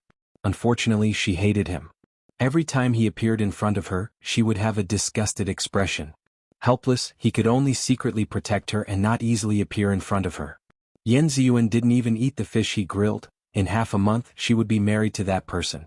In the future, she would be that person's wife, and that person would naturally dote on her. Yan Ziyuan wouldn't be able to eat the fish he grilled. Yi Feng was a little lost in thought. When he ate the delicious fish, he felt that it was a little bitter. Ning Xuema's eyes moved. She had chatted with Yan Ziyuan before.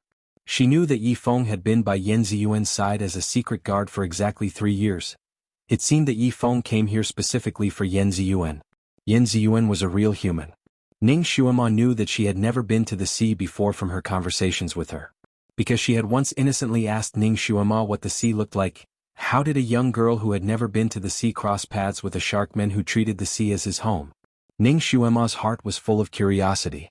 After thinking for a while, she asked straightforwardly, Yi Feng, you came here for Yan Ziyuan, right? How did you get to know her? Could this be another story about a mermaid? But the main character of the story was changed from a female mermaid to a male mermaid? Maybe it was because the night sky was too beautiful, or maybe Yi Feng really wanted to find someone to talk to about his troubles, so he briefly told Ning Xuema his story. The first sentence he said surprised Ning Xuema. Yan Ziyuan was also a sharkman in her previous life. Ning Xuema widened her eyes in surprise. She didn't expect Yi Feng's love to involve the past life. Yi Feng was not an expert storyteller. What he told was more like a summary of the contents, but Ning Xuema was able to hear the thrilling story. Yan Ziyuan was also a little mermaid in her previous life. She was abandoned by her parents when she was young and was picked up by Yi Feng at that time, and was named Yi Yu. Yi Feng had watched her grow up. The two's relationship was like a brother and sister. And Yi Yu always thought that Yi Feng was her biological brother. Yi Yu gradually grew up into a slender and elegant young girl. Her beauty was unparalleled. She was also outstanding in the sharkmen's tribe. Countless male sharkmen pursued her. Life in the sea was also dangerous from time to time. Other ferocious sea tribes would also hunt sharkmen. If they didn't want to become food for other sea tribes, they had to think of ways to make themselves and their tribe stronger. So most sharkmen were like the people in the world. They were very diligent in their martial arts. Yi Feng was one of the best. Every day, other than dealing with the necessary affairs, he spent most of his time practicing martial arts. He wanted to protect his tribe and the people he wanted to protect. After all, Yi Yu was young. She was lively and playful. With Yi Feng as her big protective umbrella, she practiced martial arts carelessly. She often pestered Yi Feng, wanting Yi Feng to accompany her to play. Yi Feng naturally didn't have time to accompany her most of the time. Chapter 655. In order to relieve Yi Yu's boredom, Yi Feng often searched for some storybooks in the human world for her to read. The source of these storybooks was naturally the merchant ships that encountered strong winds and waves on the sea. Yi Yu did not know which storybook hit her romantic nerve. She did not know when she started to have something on her mind and started to yearn for life in the human world. Just like the story of the little mermaid that Ning Xuema heard, Yi Yu started to pay attention to the passing merchant ships. She often sneaked out to look at the people on the merchant ships. Once, because she peeked out too much and was too close to a merchant ship, she was discovered by a master of psychokinesis on the ship and was almost caught. It was Yi Feng who arrived in time and rescued Yi Yu, who was trapped in the net of law. Yi Yu was injured by the net. In his fury, Yi Feng overturned the boat with a violent storm, causing the people on the boat to be buried with him. What he did not expect was that the master who almost caught Yi Yu was a master of water. That person was only seriously injured in the storm and did not die. That person was very handsome, elegant. Not only was he a master of psychokinesis, but he was also good at music and played the guqin well. Before the ship capsized, all the women on the ship were moved by his elegant demeanor and were obsessed with him. Yi Yu was also fascinated by his elegant demeanor and forgot about the danger. She was so close to the merchant ship. With the help of Yi Feng's medicine, Yi Yu's injury healed quickly and she was alive and kicking the next day. She remembered the man who fascinated her, so she sneaked out and wandered around the vicinity of the shipwreck. She did not know whether it was fate or misfortune, but she actually found the dying man on a reef. A young girl's feelings were always poetic. Young girls were also the most impulsive and reckless when doing things. She was hot-headed and saved the man. She was also afraid that Yi Feng would not allow her to save the man, so she did not dare to bring him back to the Sharkmen. Instead, she hid him on an isolated island. Every day she would send all kinds of food and medicine to the man. With enough food and medicine, the man's injury healed quickly and Yi Yu became more and more obsessed with him day by day. Not only did she bring him medicine and food, but she also found his zither at the bottom of the sea for him. That person often played the piano for her in his free time. The man and the shark got along very well. Yi Yu was very naive, and at the age where she was dreaming, she quickly regarded this elegant and romantic man as her Prince Charming. She ran to this island every day to meet this man in secret. Yi Feng had not noticed her because he was busy with the internal affairs of the mermaid race. By the time he realized something was wrong with Yi Yu, it was already too late. Yi Yu was deeply in love with that man and had already decided to follow him to death. Yi Feng secretly followed Yi Yu to the island and discovered the man she was hiding. He flew into a rage. After Yi Yu left, he appeared on the island and fought with the man again. The man's kung fu was not as good as Yi Feng's, so he was injured by Yi Feng again. Just when Yi Feng wanted to kill the man to prevent future trouble, Yi Yu unexpectedly returned. She risked her life to save the man from Yi Feng's sword and accidentally injured Yi Feng, who was unguarded against her. Yi Feng was heartbroken and angry, so he asked Yi Yu to make a choice. She could either go back to the mermaid race with him or go to the mainland with the man. From then on, he would treat it as if he had never adopted her and she did not exist in the mermaid race.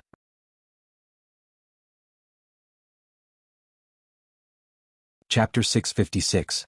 Yi Yu looked at him for a moment, kowtowed to him and then chose the latter. She carried that person to land. At this point Yi Feng's voice trembled a little, and the branch in his hand broke into two with a cracking sound. I was seriously injured at that time, and when I saw her carrying that person away without looking back, I was so hurt and angry that I really wanted to cut off all ties with her, so I didn't ask anything about her. Yi Feng took another breath, stabilized his voice and continued to speak faintly. His feelings for Yi Yu were never that of a sibling. He liked her, so he practiced martial arts with all his might, trying his best to become stronger just to protect the person he loved. Yi Yu's actions broke his heart, so he started to drink and get drunk, and started to fall in love with other mermaids, and forbade others from talking about Yi Yu in front of him. Yi Feng didn't know at that time that Yi Yu encountered other ferocious sea tribe members on the way back to land, and almost lost her life. He didn't know that she cried and used the conch to call him over and over again, asking him to save her. He was dead drunk at that time, and because he wanted to cut off all ties with Yi Yu, he threw the conch to the bottom of the sea. Not only did Yi Yu's cries not call Yi Feng over, but it also made the other sharkmen, who had once coveted her beauty, rush over to take advantage of the situation. If it wasn't for the fact that they coincidentally encountered a ship, and that there were experts on the ship, perhaps that person and Yi Yu would have died in this pincer attack. That man was saved, and Yi Yu was also brought onto the ship. Although the sharkmen could transform on land and become like ordinary people, they were still members of the sea tribe. When they arrived on land, every step they took was like stepping on the tip of a knife, and every step they took was so painful that they wished they were dead.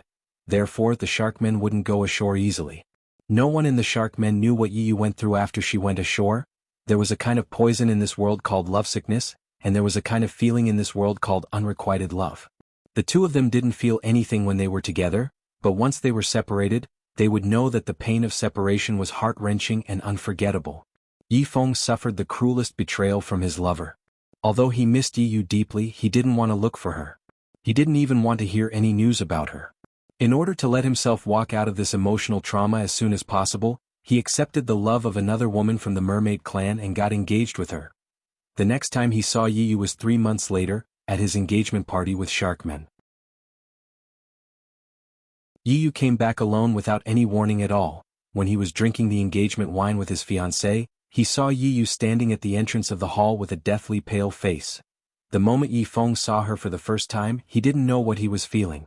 He knew that he had never been able to forget Yiyu. When he saw the figure that he had yearned for day and night, he couldn't tell if he was angry or ecstatic. He coldly asked her why she came back. He coldly told her that the mermaid clan had removed her name. However, he secretly hoped that she would say a few words. As long as she turned back and called him brother again, he would decide to forgive her and hug her in his arms. However, he didn't expect Yiyu to just smile faintly. She said that she came back to ask the high priest of the mermaid clan to split her legs. She didn't want to suffer the pain of walking on land like walking on the tip of a knife. She wanted to be done once and for all. Chapter 657. The high priestess of the mermaid tribe could indeed split the tail of the sharkmen into 2 legs and turn the sharkmen into a human. However, the consequence of this was that once the leg-splitting technique was done, she would become a real human. Although she could walk freely on land, she would forever lose the qualification to be a sharkman. Not only would she lose the lifespan of a sharkman, but she would also not be able to enter the land of the sharkmen. Yifeng did not expect Yiyu to be so resolute and so infatuated with that human. He was so angry at that time. After a long pause, he asked her coldly if she had really thought it through because the leg-splitting technique was also very painful. She would have to endure the pain for 2 days. He listed all the pros and cons of this spell to her, hoping that she would say that she regretted it. However, Yiyu was determined and said that she had thought it through and would not regret it. The high priestess of the mermaid tribe saw that Yifeng was not happy and did not want to agree. In the end, Yiyu knelt in front of Yifeng and kept kowtowing, begging him to help her. She kowtowed until her forehead was full of blood. She said that she would not get up if he did not agree. She said that she was sorry for stabbing him that day and that she had received the punishment she deserved. She begged him to help her this time because they were siblings.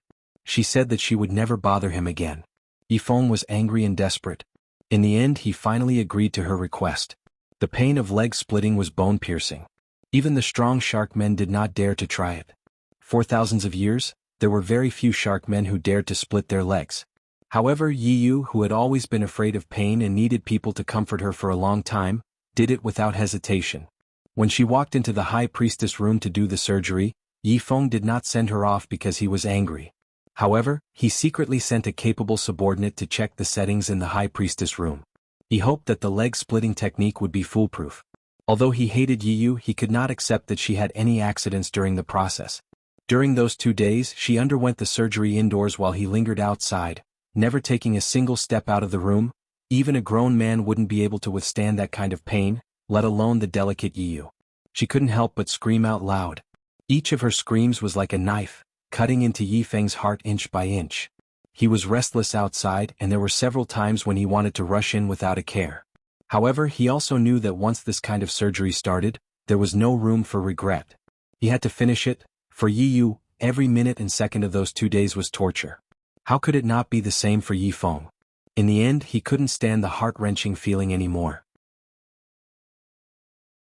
He couldn't bear to listen to her blood-curdling screams and finally left. Yifeng thought that he would feel better as long as he didn't hear anything. As long as he didn't hear anything, his heart wouldn't hurt so much. However, he did not expect that after leaving, he would feel even more flustered and confused. No matter what he did, he could not continue to do it. He could only drink until he was drunk again. He told himself that as long as he was drunk and woke up, everything would be over. He was indeed drunk and slept. He even had a nightmare. In his dream, Yiyu was looking at him blankly with blood all over her body. He was scared awake by the nightmare. When he was about to get up, he received bad news. Yiyu didn't make it. She couldn't make it. Yi Feng felt as if he was struck by lightning. He stumbled to the high priestess room and saw Yiyu, who was covered in blood and barely breathing.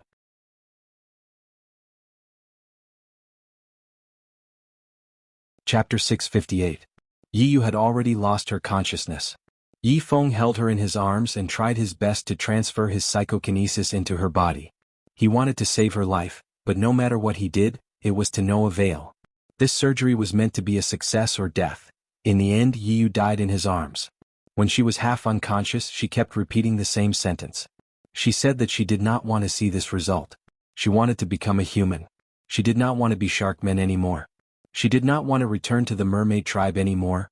At the moment of death, Yiyu had a momentary flash of consciousness. Her mind was clear for a few seconds. Her lifeless eyes looked at Yi Feng, who was holding her. The last sentence she left him was, "Yi Feng, I hate you. I do not want to be your sister anymore." When he said this, Yi Feng's voice trembled again. The bonfire next to them crackled. What happened after that? This was a tragic story. Ning Xuema felt sad when she heard it. Although Sharkmen have a long life, once they die they will truly die. They will not be reincarnated. I knew that Yiyu's only wish before she died was to be a human, so I used a forbidden technique to keep her soul. I sent her into reincarnation so that she could truly be a human. Yi Feng's voice finally calmed down. Ning Xuema looked at him. What price did you pay for using the forbidden technique? She believed that Yi Feng must have paid a heavy price. Yi Feng's voice was calm. He did not want to talk about this. No matter the price, it is not as important as her final wish. Yiyu reincarnated into Yan Ziyuan. Then, did the person she originally liked reincarnate into Guzian? Ning Xuema asked the key question. It's him. Yi Feng's voice was bitter. Whether it was in the previous life or this life, she was obsessed with him. Ning Xuema suddenly realized something was wrong. That's not right. If Guzian is the reincarnation of that man, then he should be younger than Yan Ziyuan, right? But as far as I know, Guzian is 8 years older than her. Could it be that Guzian died before Yiyu in his previous life? Yi Feng shook his head slightly. Miss Ning, you may not know this, but Yiyu was forced to reincarnate by me using a forbidden technique. Her soul was incomplete after she died, and by the time I finished her soul and sent her to reincarnate, it was already 100 years after that incident. Guzian's previous life was a natural death. He only passed away 90 years after Yiyu's death, and he was 110 years old when he died. Ning Xuema glanced at him. You seem to know a lot about him. Yi Feng did not hide anything. I found out about this later. After Yiyu's death, I was unwilling to accept it. After being dispirited for a while, I also went ashore and tried to find that man. I thought that since Yiyu was in love with him and died for him, I should at least tell him. Even if he cried for Yiyu, it would be considered as getting some justice for Yiyu. After meeting that man, I found out a little about Yiyu after she went ashore. Yi Feng's voice was a little bitter. That man was sincere to her, but she was after all a Sharkman. That man's family was so big that they even chose a fiancé for him. After he brought Yiyu back to the family, their marriage was opposed by the whole family. They said that she could only be a concubine and could not be the main wife. This is probably the main reason why Yiyu came back and risked her life to be the second wife, right? She desperately wanted to be a human.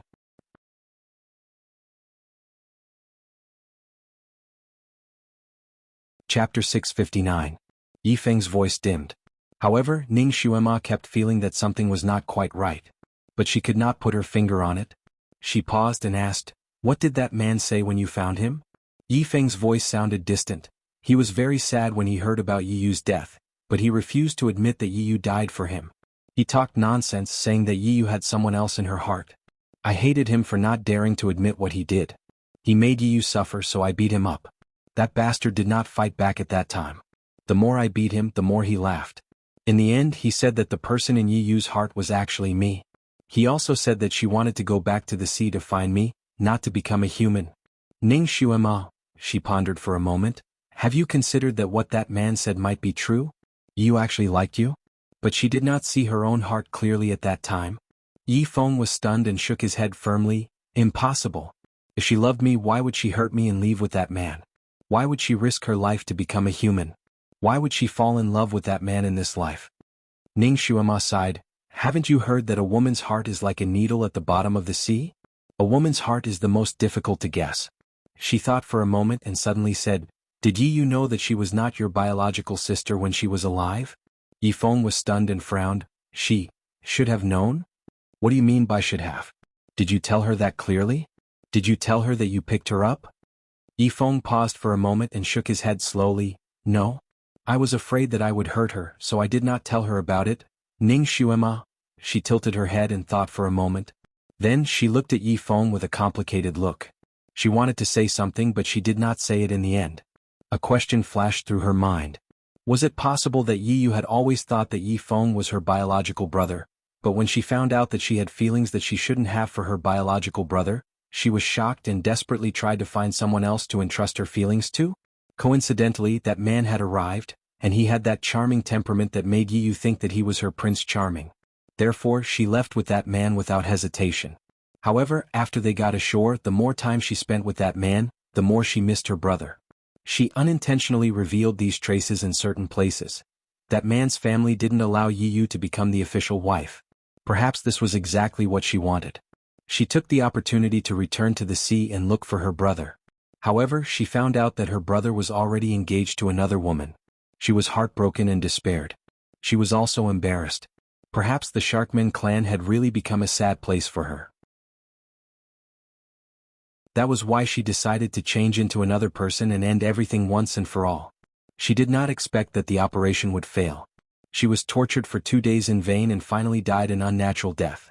If her relationship with Yifeng was just a normal sibling relationship, then she was the one who had wronged Yifeng first.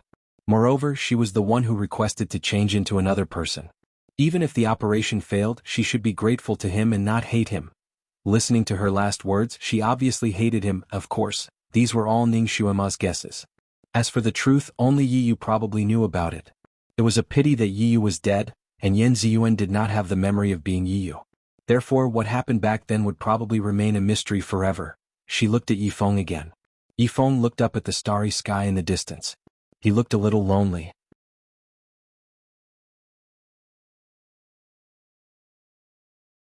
Chapter 660. Yifeng, what do you plan to do in the future? After this encounter, Yifeng had remained in his mermaid form. He must have been severely injured, causing him to be unable to maintain his human form. In this state, it was impossible for him to stay by Yan Ziyuan's side. Yifeng lowered his eyes and didn't say anything. She was about to marry the man she loved, so she didn't need him to stay by her side any longer, right? And where do you plan to go? Go where? Ning Xuema's cat eyes narrowed. With that forbidden technique, she could no longer return to the mermaid clan. She could only wander about. The atmosphere was a bit heavy. Ning Xuema decided to change the topic. Yifeng, what about your fiancée? Will you go back and reunite with her this time? Yifeng shook his head. After Yi died, I had no intention of marrying, so I canceled the engagement. She should have married someone else. While the two of them were talking, the fish were finished as well. Miss Ning, after you escaped this time, do you know of Carefree Island? Yifeng seemed a bit confused. Carefree Island? Is it an island? Ning Xuema nodded. It is an island. The island master is Rong Yuishinlan. She should be an immortal doctor, and her appearance-changing technique is quite good. There are tropical plants growing all over the island, such as coconut trees. There is also a large tree whose leaves are golden and hexagonal. She tried her best to describe the plants on the island, hoping that Yifeng would say he recognized them. Her soul was imprisoned in this cat's body. According to Yi Qingwan, she couldn't use suicide to escape. Otherwise her soul would scatter. Yi Qingwan might not be speaking the truth. Perhaps she was only trying to scare her, but she couldn't help but be on guard. She hadn't lived long enough. She didn't want to die like this. Yi Qingwan's technique was simply too wicked. Moreover, with her current cultivation, she was indeed able to do so. She feared that an ordinary person wouldn't be able to solve this technique. She could only ask the immortal Rong Yuishinlan for help. If Rong Yuishinlan also didn't have any methods, she could only ask Great God Han for help. Moreover, Ning Xuema's original body was still at Carefree Island. Thus, no matter what, she had to make a trip there. Which sea is this island in?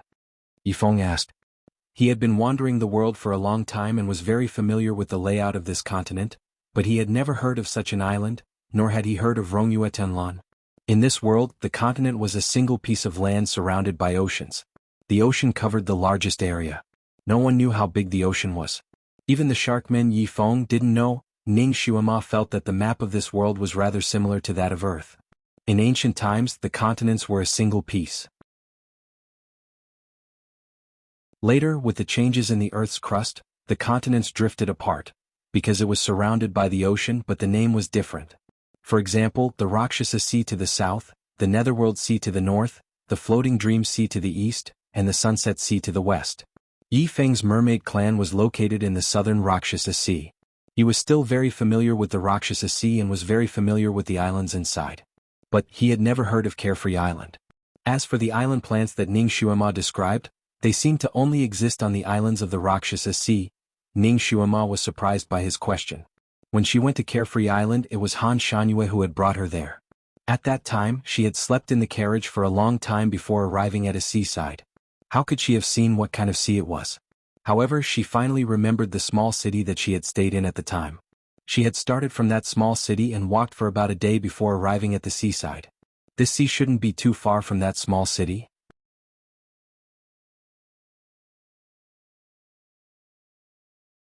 Chapter 661. Ning Xuema told him the name of the small city. Yi Feng actually knew the name of the small city. He was surprised. That small city is an inland city. It's 2,000 miles away from the nearest sea. You actually managed to get there in a single day? 2,000 miles. Princess Mingwan's carriage was pulled by horses that were 1 in a million, but to travel 2,000 miles in a single day was still a fantasy. It was simply impossible. Moreover, when she was sitting in the carriage, she didn't feel any bumps. The only possibility was that Han Shangyue had secretly done something to the carriage so that no one noticed. No, that carriage boy seemed to have noticed something. Ning Xuemo remembered that when she got off the carriage, she saw that the boy's expression was a bit strange. It was just that she was in a hurry to go to Carefree Island, so she didn't pay too much attention to his expression. That carriage boy was Princess Mingwan's servant after all. His ability to remain calm wasn't ordinary, so his surprise wasn't obvious. If Han Shangyue had used some sort of technique along the way, then she really wouldn't know which sea it was. Then let's go to the beach closest to the small city, Ning Xuema said. She could only choose to try her luck. She looked at Yi Feng. How far is that place from here? Yi Feng raised his hand and rubbed between his eyebrows. About 8,000 miles, Ning Xuema. Her soul had actually floated so far away. She was about to say something when the sound of flapping wings came from the sky. There was no lack of birds in the mountains, but this sound was obviously that of a large bird of prey. Moreover, there were 4 or 5 of them together. Ning Xuema's heart sank. She looked up and saw several large birds flying towards them from the distance. There were people sitting on the backs of the birds, and there was a cold glint in their eyes. Yi Feng's eyes were sharp. He saw the clothes of the people sitting on the backs of the birds. Bright reverence. Pursuers. He didn't think that even though they had escaped so far away, Yi Qinghuan still didn't want to let them go. She had actually sent pursuers all the way here. Without hesitation, Yi Feng picked up the cat and dived back into the water. There were so many forks and waterways and so many mazes, but Yi Qinghuan could still chase them all the way here. It seemed that she had some skills. What kind of tracking technique did she use? He must have used some kind of magical treasure or animal. Otherwise, she wouldn't have caught up so quickly. Yi Feng, what's the fastest tracking species in the water? Ning Xuema asked. Only by knowing yourself and your enemy can you win 100 battles. Yi Feng pondered for a moment and immediately said, I'm afraid she has Wenxin fish. Ning Xuema stared at him with wide eyes. Yi Feng took a deep breath and briefly explained the origin of the Wenxin fish to her. This was a type of fish that was comparable to hunting dogs. They were best at tracking in the water. They could determine the size of the object they were tracking based on the aura in the water. Therefore, when encountering them, any illusion would be useless. However, this type of fish was extremely rare. Even Yi Feng, as the king of the marine species, had never gotten his hands on one before. Someone once speculated that this fish had gone extinct, but he didn't expect Yi Qinghuan to have one. This was beyond Yi Feng's expectation. What's their weakness? Are they afraid of poison? Yi Feng smiled bitterly. No. They are not afraid of any poison. Ning Xuema couldn't think of a way to avoid being tracked by this fish. Moreover, that fish was most likely beside Yi Qinghuan. She couldn't assassinate that fish.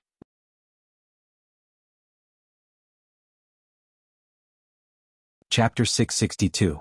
Yifeng hugged the cat and ran along the waterway towards the direction of Carefree Island. Carefree Island. Inside the cleansing room. The mud was still tumbling and the mud shell was still moving up and down. Rong Yuishenlin stood at the entrance of the hall, staring at the enchantment that had sealed Ning Xuema's soul. How could this be? How could this be? He had set up this enchantment to trap souls. Even the most powerful ghost in the world wouldn't be able to break it. Ning Xuema was only an ordinary person. How could her soul have escaped? 6 hours ago he had received news that Ning Xuema had come to visit. Since Ning Xuema was fine, he felt relieved and went out to greet her. Originally he had wanted to settle Yunshi down and then return to guard her. However, he hadn't expected that Yunshi had suffered a chi deviation while cultivating. She had been seriously injured and had struggled to find him. Naturally, he couldn't ignore the life and death of his good friend. He had no choice but to immediately heal her. This delay lasted for nearly 6 hours. After 6 hours he had finally stabilized Yunshi's injuries. Just as he was about to go and see how Ning Xuema was doing, he saw Dizwa appear in his hall. Han Shanyue looked a little tired and his face was a little pale. When Yunshi saw him, her expression changed slightly. She stood up and bowed to him. Dizwa. Han Shanyue only nodded slightly. He didn't have any intention of talking to her. He directly asked Rong Yuishenlin, "Where is she?" Rong Yuishenlin naturally knew who he was referring to. He sighed and briefly told him about how Ning Xuema's leg hadn't recovered. Of course, he also told him about his method. When he had told him about it, he had been immensely proud of himself. However, he didn't expect that Han Shanyue's expression would change before he could finish. He coldly said, "Nonsense." With a turn of his body, he disappeared, heading straight for his clean room. Rong Yuishenlin saw that his expression wasn't right and his heart skipped a beat. Although he didn't understand why Han Shanyue was so nervous, he faintly felt that something was wrong. He hurriedly followed behind. He didn't expect that when he opened the door and saw everything inside he would be stunned. The mud shell that contained Ning Xuema's body was still rolling, but the soul that he had sealed was nowhere to be found. Han Shanyue was a man of action. When Rong Yu Tianlan arrived, he had already begun to use the spirit summoning spell to summon Ning Xuema's soul back. However, to his surprise, his soul summoning spell, which had always worked, did not work. After the spell was cast, he did not even manage to summon half of Ning Xuema's soul. There were only 3 reasons for this to happen. First, her soul had already dissipated. Secondly, her soul was attached to something else. Thirdly, she had already reincarnated. It was impossible for her to reincarnate in such a short period of time. She was a living soul, not a dead soul. It was impossible for the underworld to accept her. There were only 2 possibilities left. Han Shanyue's face was slightly pale. His eyes stared at Rong Yuishenlin, who was still in a state of shock. He didn't speak for a long time. Rong Yuishenlin was frightened by his stare. He took a deep breath and said, "Dizwa, I am also very surprised that this happened. I clearly sealed her in the force field. How did it disappear? It was impossible. It was really impossible. It was too strange." "When did Yunshi arrive?" Han Shanyue suddenly asked. Rong Yuishenlin's expression changed slightly. He naturally understood what Han Shanyue was suspecting. "Dizwa, Yunshi arrived 6 hours ago."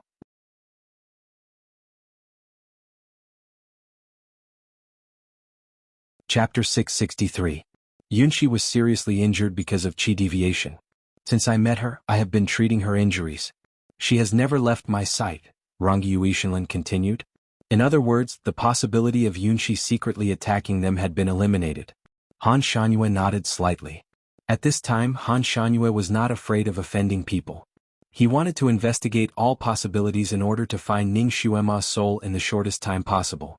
The longer this went on, the more disadvantageous it would be for her. "Rong Yuishenlin, did anyone else come to your island in the past 6 hours?"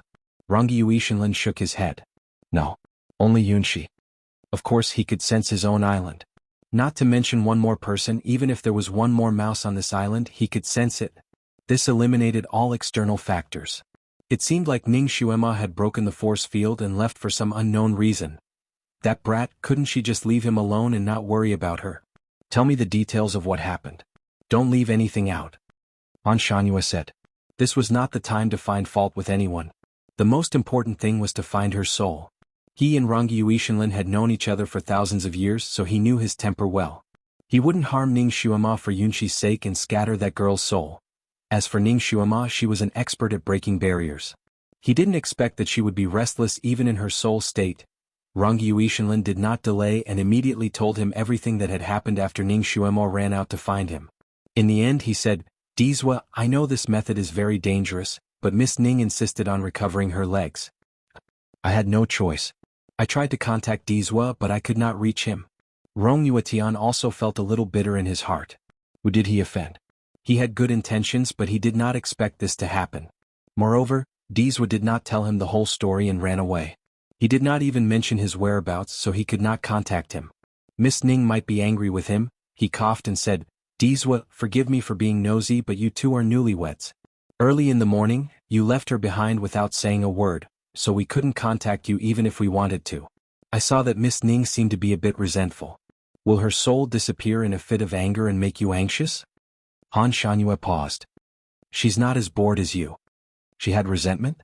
I should be the one with resentment, right?" He couldn't do anything on their wedding night.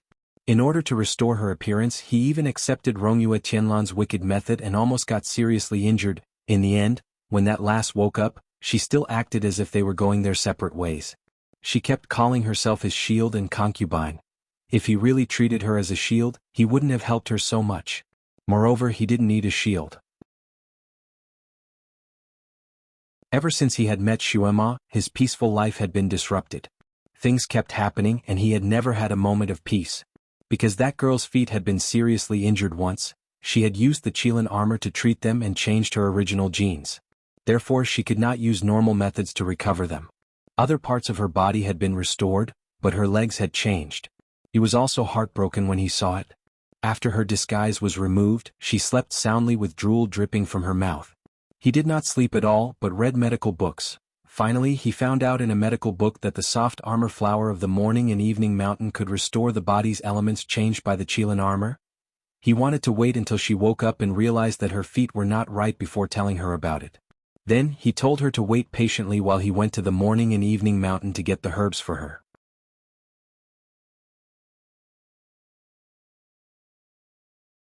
Chapter 664. Han Shangyue didn't expect the little bastard to touch her body after she woke up. Her actions were so bold and shameless that it was an eye-opener for him. He simply didn't speak and didn't make a sound. He wanted to see where Ning Xuema's bottom line was. He was such a big living person lying next to her but she actually ignored him. She only noticed him when she was about to get up. Seeing that she was afraid that he would touch her, he was so angry that he decided to just disappear. He knew that when Xuema found out that her feet were like that, she would be anxious and helpless.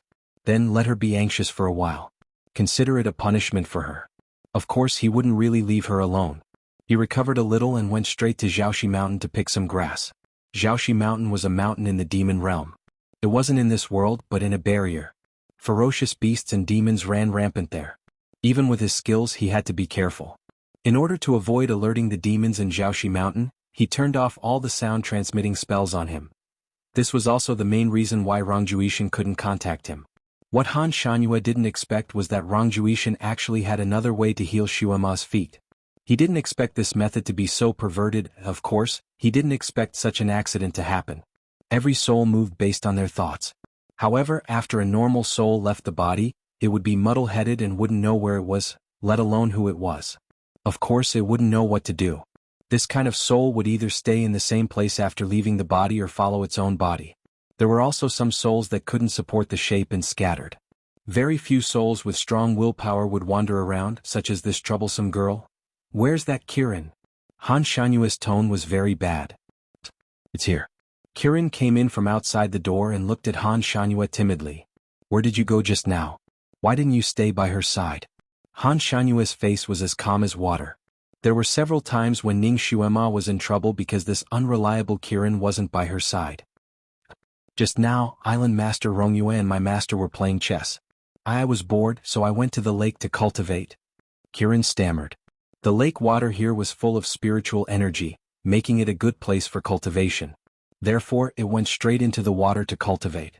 It had lost track of time in there. By the time it was done and came out, Han Shanyue and the others were already there. This unreliable Kirin really needs to be taught a lesson. However, now was not the time to teach it a lesson.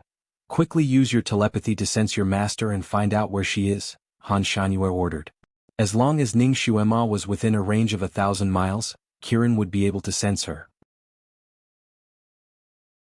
No matter what she foolishly possessed, it would be able to find her quickly and bring her back. Kirin's head drooped. I tried to sense it just now but I couldn't. It was on the verge of tears. Han Shangyue was speechless. Her soul was already thousands of miles away. How did she run away? Could it be that she was cultivating the will soul? Wherever her will went, her soul would go there instantly? Han Shangyue lowered his eyes and thought for a moment. His fingers slowly clenched. He thought of the illusion Ning Xuema's will soul in the belly of the mountain spirit. Her willpower was indeed extraordinarily strong. Then, where did her soul go after breaking through this enchantment?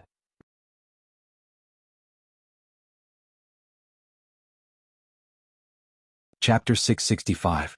So where did Xuema's soul want to go after breaking through this enchantment? Could it be, she wanted to go back to her era? No. Her original body was still here. Logically speaking, her soul couldn't leave this world without a special reason. So where did she want to go? Kirin couldn't be contacted, which meant that she was thousands of miles away. Her soul could play chess with Rongyu and be on par with her, which meant that her mind wasn't in a mess. She should be very clear-headed. She wouldn't have lost her soul for no reason. So the disappearance of her soul could be dispelled. What was left was that she had possessed something else. But her willpower was so strong, and she knew that her body could be healed, so she shouldn't have thought of possessing something else. Even if she was curious and found a cat or a dog to possess, once she felt that something was wrong, she could immediately use suicide to escape. But now she couldn't come out, so she should be restrained by some kind of spell. There weren't many people on this continent who knew this kind of spell. They could be counted with one hand. Han Shangyue reached out and took out a golden talisman, and opened the heavenly sound wall again. He was always straightforward when giving orders. Order the disciples to investigate the Heavenly Star Sect, Limitless Sect. Bright Reverence. See if there are any movements from these sects in the past few hours. It had to be said that the Sun Moon Sect's disciples were very informative. After half an hour, there was finally a reply from the other side, reporting to Ancestor 4 hours ago, there was a strange movement from the Bright Reverence cult. They seemed to be chasing after a mermaid and a cat. Even the leader of the Bright Reverence cult, Yi Qingwan, personally went after them. The voice transmitted from the golden talisman was heard by everyone present. Rongyu Tianlan was stunned and looked at Han Shangyue with a complicated gaze. It can't be? Bright Reverence is more than 8,000 miles away from here. Miss Ning's soul can float there? Maybe it's just a coincidence. Han Shangyue was expressionless. He stood there for a moment, then suddenly raised his hand and a white light appeared around him. When the white light dissipated, his entire appearance had changed. She wore a loose white robe that fluttered in the wind. Her fine black hair fell to her ankles like a waterfall. Her face was covered with a cold jade mask, and a sparkling sapphire hung on her forehead. He stood there like a god who had descended to the mortal world. Kirin stared blankly. You? Ancestor. Han Shangyue glanced at it. He did not expect it to have seen his true appearance. However, it wasn't strange. In this continent, his signature clothes were almost always the symbol of the venerable emperor. Kirin might have heard of it before, which was why he could recognize it immediately. Looks like this little guy's IQ isn't that low after all. Before he could finish his thought, Kirin had already spoken. Great God, you actually want to impersonate Di Zun. Wouldn't it be easier to save my master by impersonating him? Han Shangyue. He was too lazy to talk nonsense with the little Qilin. He raised his hand and a white light enveloped the little Qilin. The little Qilin cried out in alarm, and after the white light dispersed, an angry blue cat was standing on the ground. The little Qilin was simply furious. When it wanted to turn into a cat, Han Shangyue disliked it so much that it didn't dare to appear in front of him in its cat form. What was wrong with him now? He actually turned it into a cat. It angrily wanted to change back, but after a while it was useless. It was shocked. Hey, great God Han, what are you doing? He won't turn me into a cat forever, right?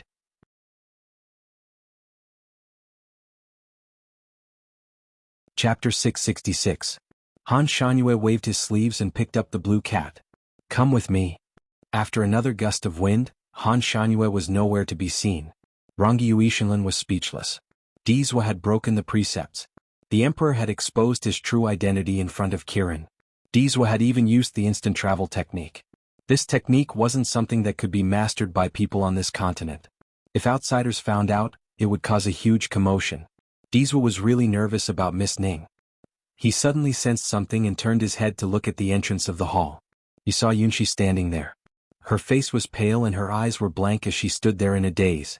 The wind blew her clothes and made her flutter. She was so weak that it seemed like a gust of wind could blow her away. Yunshi, your body isn't well. Why are you here instead of meditating in the front hall? Rangi Yuishinlin's heart sank when he saw her expression. He walked over to her. He really cares about her, doesn't he? Yunshi's voice was a little shaky. Rangi Yuishinlin sighed. He paused and finally said, Yunshi, I think you should give up. Give up? Yunshi repeated mechanically. Her voice suddenly rose. Why should I? Why should I give up? I've been waiting for him for thousands of years. Why should that woman? She's just a mortal. Her voice was shrill. How can I not compare to her? Why can't he see me? Among all the women around him, I'm the most special to him. This was the first time she'd screamed without caring about her image. Her face was green and white. Rangi Yuishinlin frowned. His figure flashed and he appeared in front of Yunshi. He tapped her shoulder with the tip of his fan. Yunshi's body swayed and she spat out a mouthful of blood. Rangi Yuishinlin heaved a sigh of relief and helped her sit down on a chair. Yunshi, you almost went berserk again. If he hadn't intervened in time, Yunshi's recuperated meridians would have gone astray again. Yunshi was stunned for a moment. Suddenly, tears streamed down her face. Rangi Yuishinlin, what should I do? Rangi Yuishinlin sighed. His answer was straightforward. You should let go. Feelings can't be forced. Let go? How could this be? I've waited for him for thousands of years. Yunshi, if he is heartless towards you, what's the point of waiting for him for 10,000 years? Feelings were not determined by the number of years they had known each other. Yunshi, if you continue to be stubborn, I'm afraid you'll be the one getting hurt in the end. But I can't accept it. I'm obviously better than that woman in every way. Yunshi's gaze fell on the mud shell that was still rolling in the mud. Rong Yuetian gently closed her fan and said, when it comes to love, it doesn't have to be a match. If it was all about matching in social status and skills, then how could there be so many infatuated men and resentful women and beautiful love stories in this world? But this woman really doesn't deserve him. She's just an ordinary person with a few hundred years of life at most. Yunshi was unconvinced. Rangi Yuishinlin frowned. Yunshi, all living things are equal. You have already attained the Tao. Such words shouldn't come out of your mouth. Yunshi bit her lip. But, no buts. Rong Yuetian interrupted her. There was a hint of seriousness in her watery eyes.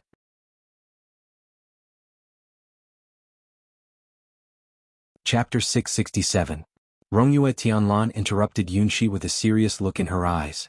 Dizwa has the final say on whether or not she is worthy of him. No one else has the right to judge. As for her lifespan of a few hundred years, if she cultivates, she might even live for 1,000 years. Even if she only has the lifespan of an ordinary person, what are you worried about? It's only a few decades or a few hundred years. If you really can't let go, why not wait a few hundred years? These words enlightened Yunshi, and her eyes lit up slightly. Yes, Ning Xuema was only an ordinary person. Even if she married the Dizwa, she could only accompany him for a few hundred years.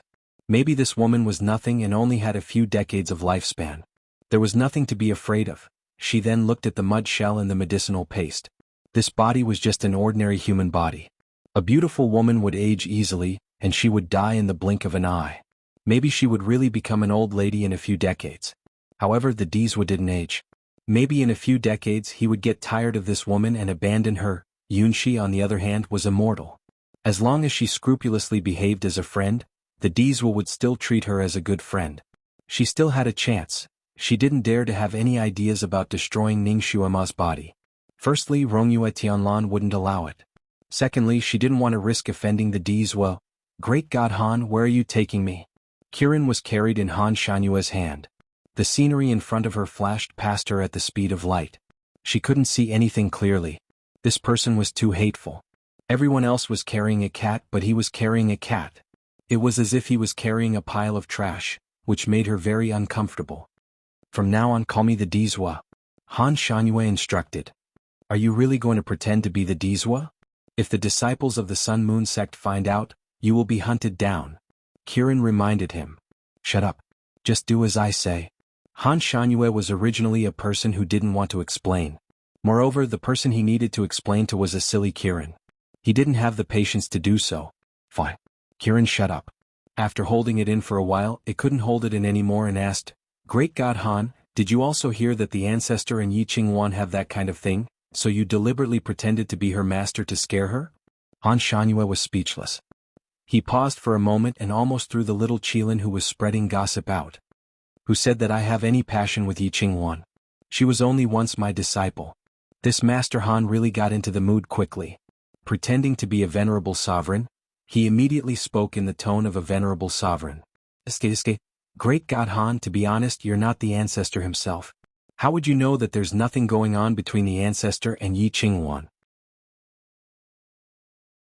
Even if there was something going on, they wouldn't tell you, right? Kirin said with a knowing look. Han Shangyue glanced at the Kirin and began to consider the possibility of throwing this 8 trigrams Kirin out. He suddenly thought of something. Did your master say that? With Kirin's intelligence, it shouldn't have thought so much and it also shouldn't know so much. Kirin had been with Ning Xuema for the longest time, so it was most likely that Ning Xuema, that little bastard, made this up. Kirin looked at him with shining eyes. Great God, you're really smart. Sure enough. He guessed right.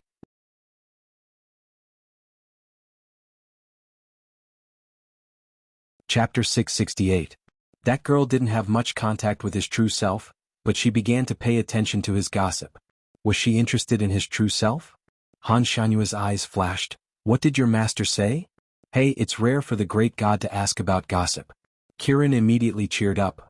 My master said that the ancestor and his disciple most likely had a passionate relationship. Yi Qingwan liked him and he also liked Yi Qingwan. However, due to their master and disciple status, this kind of taboo love was not appreciated by the common people. The master and disciple went through some hardships, and the ancestor reluctantly cut off their relationship and banished his female disciple. The female disciple sadly left and established the Bright Reverence sect. Bright Reverence, isn't that the combination of the sun and the moon? Only she still considered herself as the ancestor's disciple. After the ancestor banished her, he secretly promised that Yi Qingwan would be his only female disciple, and that he would not accept a second one. Although the master and disciple did not meet, in their hearts, they recognized each other as the one and only. It's sad and beautiful, right? Han Shangyue, sad and beautiful? It's more like a bastard. With his temperament, if he really liked someone, why would he care about the taboo love between master and disciple? Why would he make himself so miserable? To him, all rules and regulations were fleeting clouds. That girl was simply too much of a bastard. She randomly made up stories about him. Did she say all this?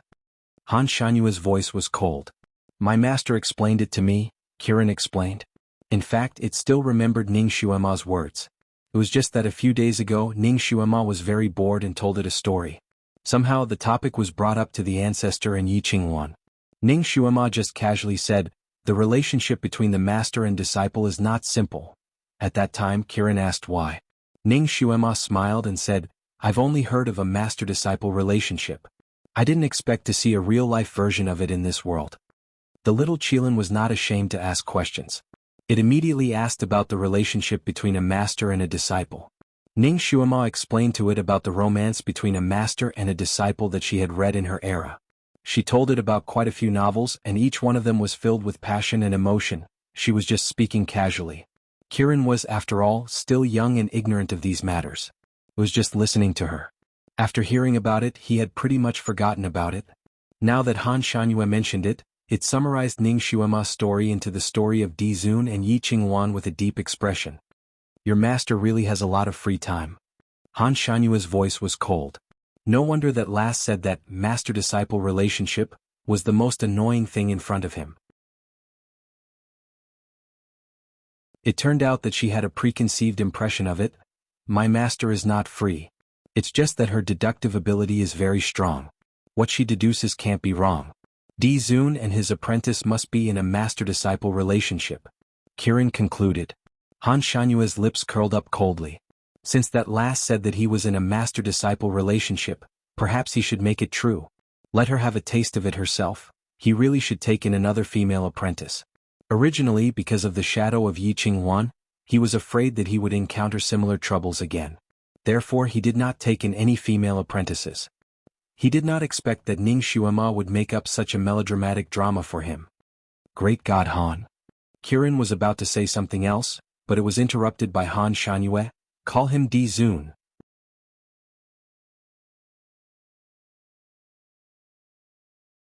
Chapter 669. Alright, Di Zun is Di Zun. Di Zun, how do you think my master went to Yi Qingwan's place? Han Shanyue was speechless. How would you know? He also wanted to know the answer to this question. Could it be that the girl was very interested in him and misunderstood that he had feelings for Yi Qingwan, so she wanted to take a look? Stop talking nonsense. Pay more attention to your master. We have now covered more than half of the distance. She is escaping again. If you can sense her, we will be really close. Okay. Kirin nodded and used his telepathy to call Ning Xuema again and again. Over there. Over there. She dived into the water again. Quick, reported to the leader. It seemed that Yi Qingwan really hated Ning Xuema to the extreme. All the disciples of the Bright Reverence sect were actually chasing after her. Because of the tracking of the letter fish, they were able to determine the general route that Ning Xuema and Yi Feng escaped. Therefore they rode all kinds of big birds in the air and looked down on the ground. It was almost a carpet search. Therefore, when Yi Feng brought Ning Xuema to the surface of the water to change the air bubbles, they would occasionally be discovered by them. Then they would quickly inform Yi Qingwan, who was following them underground through the voice transmission talisman. With this guidance, Yi Qingwan naturally got closer and closer. After all, Yi Feng was once the leader of the Sharkmen and was also a secret guard. He was naturally sensitive to danger. Although he had not met Yi Qingwan yet, he had already accurately grasped the danger. Ning Xuema was also a secret agent, so she was naturally very sensitive to danger. She could not sense the outside world in the air bubble, but she could feel Yi Feng's nervousness. Is she about to catch up? Ning Xuema asked. Yes. About a few dozen miles of water. With Yi Qingwan's martial arts, she could reach here in a few minutes. At this speed, Yi Qingwan would be able to catch up with them in about an hour. Once they caught up to him, he would be doomed. Yi Feng would be skinned alive, and Ning Xuema's soul would probably be torn into 8 pieces by Yi Qingwan. If an ordinary warrior were to encounter such a situation, they would have been scared out of their wits. They would either run around like headless flies, or they would not be able to bear the psychological pressure and fight to the death with the other party. Even if they knew that they were no match for the other party, they would die a quick death. However, Yi Feng was different. Years of living on the edge of a knife and blood had trained his mental fortitude to be extraordinarily strong. He was already seriously injured, and after being tortured by Yi Qingwan for so long, his physical strength was less than half of his original. Now that they had been on the run for so long, they were exhausted. Even so, his expression remained calm, and he didn't seem to panic at all during his escape. Although Ning Xuema was in the bubble, she was still in his arms so she could feel his steady heartbeat. Yi Feng was really a talent. It was a pity that Yen Ziyuan only had Gu Ziyan in her eyes. Her feelings were all on Gu Ziyan, but she always neglected the lover who was silently accompanying her. Love was like this. You put in a lot, but you might not get what you want. Others might not necessarily respond to you. She shook her head. Now was not the time to think about love. It was more important to escape. Escaping like this was not a solution. She had to think of another way. There was another fork in the road. Ning Xuema's heart couldn't help but move.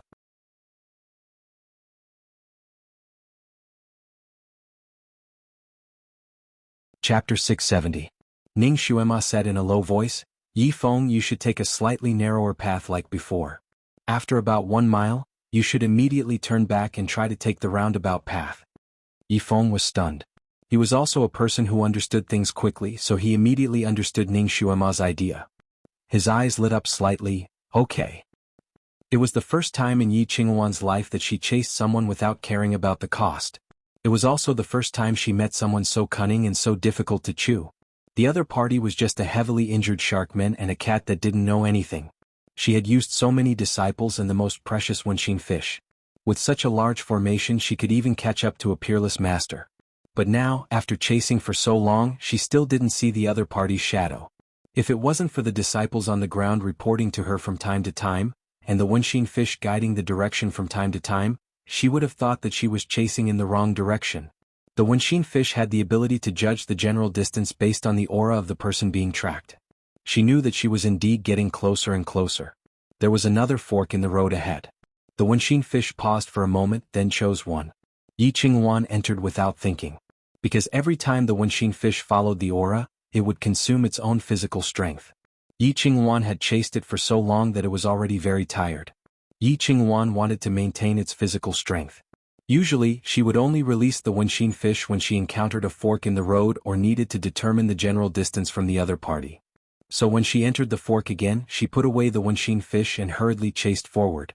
Although there were many forks in the underground water vein, this one was especially long. Yi Qingwan chased forward for more than 200 miles before another fork in the road appeared in front of her. She released the Wenxin fish. This time, the Wenxin fish sniffed at the fork for a few minutes, but it still couldn't find the aura of Yi Feng. How could he have chased her away? Yi Qingwan didn't believe it. She thought that there was something wrong with the Wenxin fish's sense of smell. She used her own aura to test the Wenxin fish. The Wenxin fish's location was still very accurate. This meant that it wasn't the Wenxin fish's fault. There was no sign of Yi Feng and the others at any of the forks in front of her. Even the path she was on now did not have them. There was only one reason for this. Yi Feng and the others turned back not long after they entered the fork in the road. However, she managed to catch up with him. She had been fooled. Yi Qingwan was so angry that her hands trembled slightly. She had never suffered such a huge loss in all the years she had been in the industry. She hated Yi Feng and Ning Xuema so much that her hair stood on end. If curses could kill, Yi Feng and Ning Xuema would have been cursed to death by her many times. She walked back for more than 200 miles before she smelled Yi Feng's scent again. As a result, time was delayed even further. In addition, the auras of the waterways Yi Feng had traveled were similar. He had brought Ning Xuema along with him. Once they had retraced their steps, their auras were almost the same. It would be difficult for the Wenxin fish to distinguish between the two. It couldn't judge by the size of the aura of the person it was tracking. It also had to calculate which path had the freshest aura to determine where they had gone. However, Yi Feng and the others were very fast. The freshness of the auras on these paths was not much different. It had to use all of its tactile abilities to analyze and judge.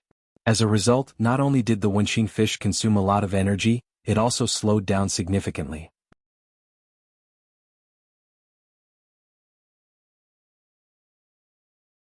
Chapter 671. The distance between them increased again. Yi Qingwan was so angry that she wanted to stomp her feet.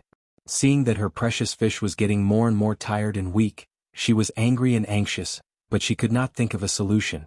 Those two people were very cunning. Often, after entering a fork in the road, they would go back the way they came from. The path they took was like a maze, making her feel dizzy. Even worse, their way of walking made it impossible for Yi Qingwan to put away the Wenxin fish. She could only let the fish lead the way. The Wenxin fish also had a physical limit. It was getting weaker and weaker, and its analysis of breath was getting slower and slower. Being led by the nose like this was not a solution. Yi Qingwan's eyes flashed fiercely. She had to make another move. Today, if she did not catch the mermaid and the cat and tear them into pieces, her name Yi Qingwan would be written upside down. She immediately contacted the disciples outside and asked them to bring the treasure of the sect, the Tianji network. This kind of running consumed a lot of energy. Yi Feng also used up a lot of energy. His dark blue scales were slightly white, which was a sign that he was about to reach his limit. But fortunately, he could sense that Yi Qingwan was getting further and further away from him. Ning Xuema's maze was obviously making the woman suffer. Yi Feng was so tired that the tip of his tail was numb, but he still gritted his teeth and persisted. He was a member of the water clan, so he naturally knew the characteristics of the Wenxin fish. He knew that chasing the Wenxin fish like this would be tiring. At this speed, if he persisted for another 2 hours, the Wenxin fish would most likely be completely destroyed. Only when the Wenxin fish was truly destroyed, Yi Qingwan would have lost her tracking eyes. He had to carry Ning Xuema and run forward. Only then could he truly shake her off and escape with his life. He looked down at Ning Xuema in his arms, and a touch of admiration flashed through his eyes. Ning Xuema was the one who came up with these ideas during the escape. All of these methods were absolutely effective. She was just a teenage girl, but she was actually more experienced than him, a merman who had been through a lot. Those tricks were too much for him to take in. This girl was definitely different. Even the old foxes in Jianghu did not have as many ideas as her. Was she really the rumored young miss of the Marquis's estate who never left her home? It was impossible for someone who had not experienced too many life and death situations to have such precise judgment and battle experience. Because the distance between them had increased again, Yi Feng was finally able to calm down a little and slow down a little. "Miss Ning, do you have another identity?" Yi Feng asked. Ning Xuema was calculating the general distance between her and Yi Qingwan and the consumption speed of the Wenxin fish. Hearing his question, she answered absent-mindedly. Have you ever been a scout, assassin or secret guard? If she had done any of these, she would definitely be one of the best. Yi Feng wasn't simple.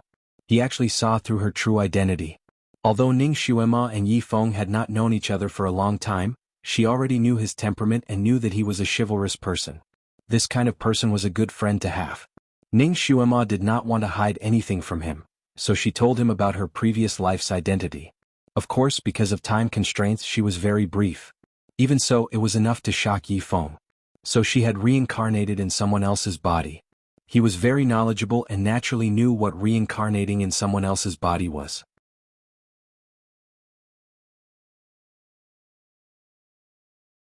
Chapter 672.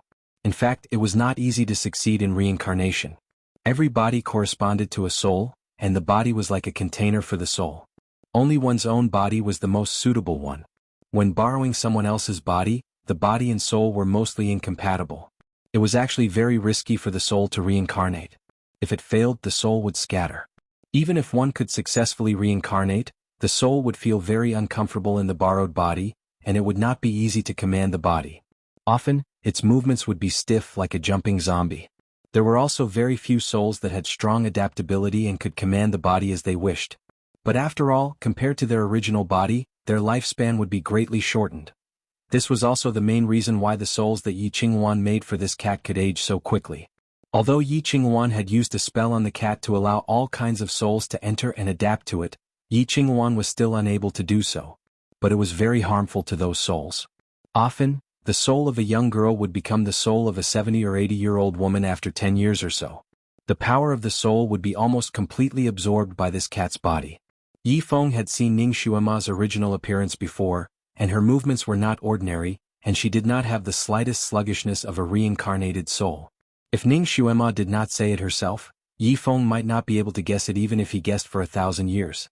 Reincarnation was an extremely confidential matter, and even one's own relatives might not know about it. He did not expect Ning Xuema to say it to him without hesitation. Yi Feng was surprised, but he was also touched. He was touched by her trust in him. He was touched by her unreserved trust in him. A gentleman would die for his bosom friend. Although he did not show anything on the surface, he had already made up his mind. Even if he had to risk his life, he would protect Ning Xuema thoroughly. Originally, when he heard that Yan Ziyuan was going to get married in half a month, he was in despair and felt that there was nothing left to live for. His desire to live was not strong. If he did not have Ning Xuema by his side, perhaps he would have turned back and directly fought Yi Qingwan. But for the sake of Ning Xuema, he had to persevere. Originally, he was exhausted to the extreme, but now his body seemed to have been injected with new vitality, lifting his spirits. According to Ning Xuema's guidance, he took various forks in the road and set up various puzzles. In order to confuse Yi Qingwan at this moment, the two of them could only frequently backtrack and circle around various waterways. Since Ning Xuema needed to change her bubble from time to time, the two of them would occasionally come across Bright Reverence cult's disciples. This was something that could not be helped. Once they met, Yi Feng would have to speed up when he entered the waterway again. Otherwise, Yi Qingwan would quickly catch up. If Yi Qingwan did not use various magic weapons, Ning Xuema's method was indeed a good way to avoid being tracked. Even if Yi Qingwan chased her for another 2 days, she might not be able to catch her. While the two of them were running, Ning Xuema's heart suddenly skipped a beat. Kirin's voice suddenly sounded from the bottom of her heart. Master! Master, where are you? Ning Xuema's eyes brightened. Little Apple. She had actually managed to contact Kirin again. Could it be that she had accidentally run into the vicinity of Carefree Island? Kirin nearly jumped up and clawed at the ancestor's hand. It happily shouted, I can hear Master's voice. Aha, I've contacted Master.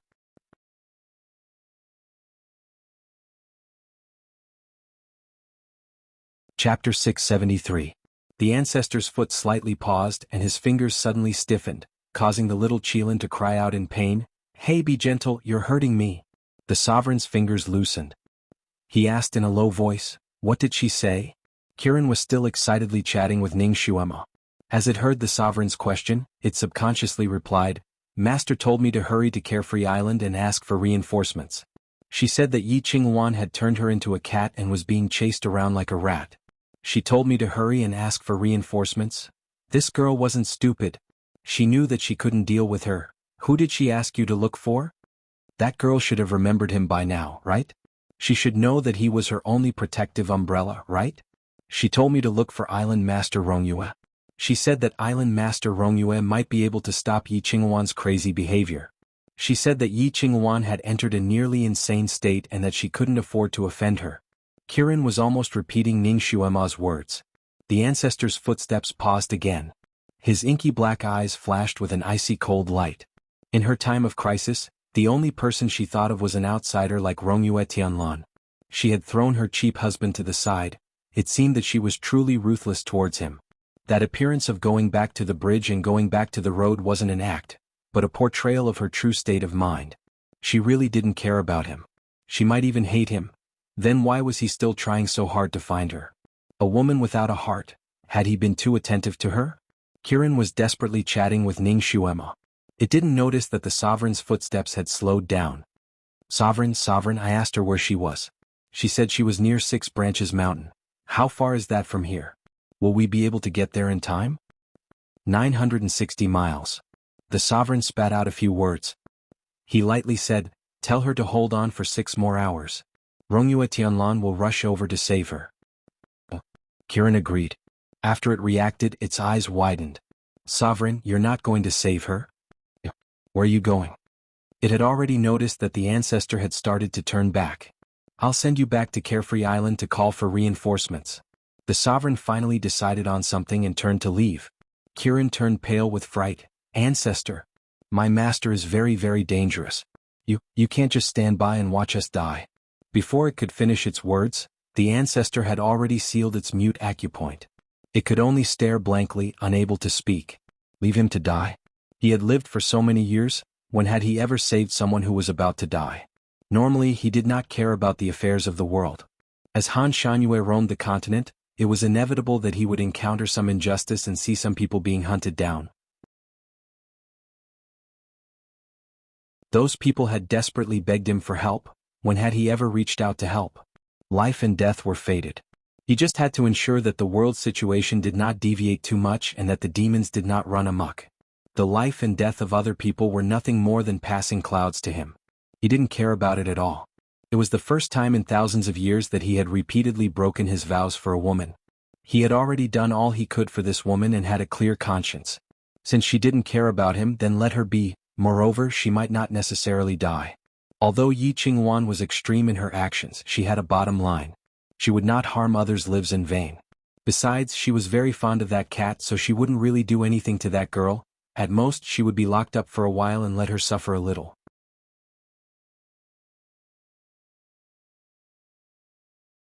Chapter 674. It was time for that girl to suffer. When the ancestor came here, he had used the instant 1,000-mile distance technique and the ground shrinking technique. It only took him a little more than 2 hours to travel more than 6,000 miles. Now he was going back using the cloud traversing technique. Although he was still as fast as lightning, his speed was much slower than before. Kirin opened his eyes wide. He wanted to say something, but he couldn't. The moment Ning Xuema contacted the little Qilin, she was extremely excited. She didn't know that the ancestor had brought the little Qilin to chase after her, and the little Qilin didn't have the time to tell her. She was a straightforward person and immediately reported her location. In fact, Han Shangyue had wronged her. It wasn't that she couldn't remember him at this time, but she thought that he was running away. She thought that only Rongyue Tianlan was with Kirin, so she immediately told Kirin to ask Rongyue Tianlan to come and save her.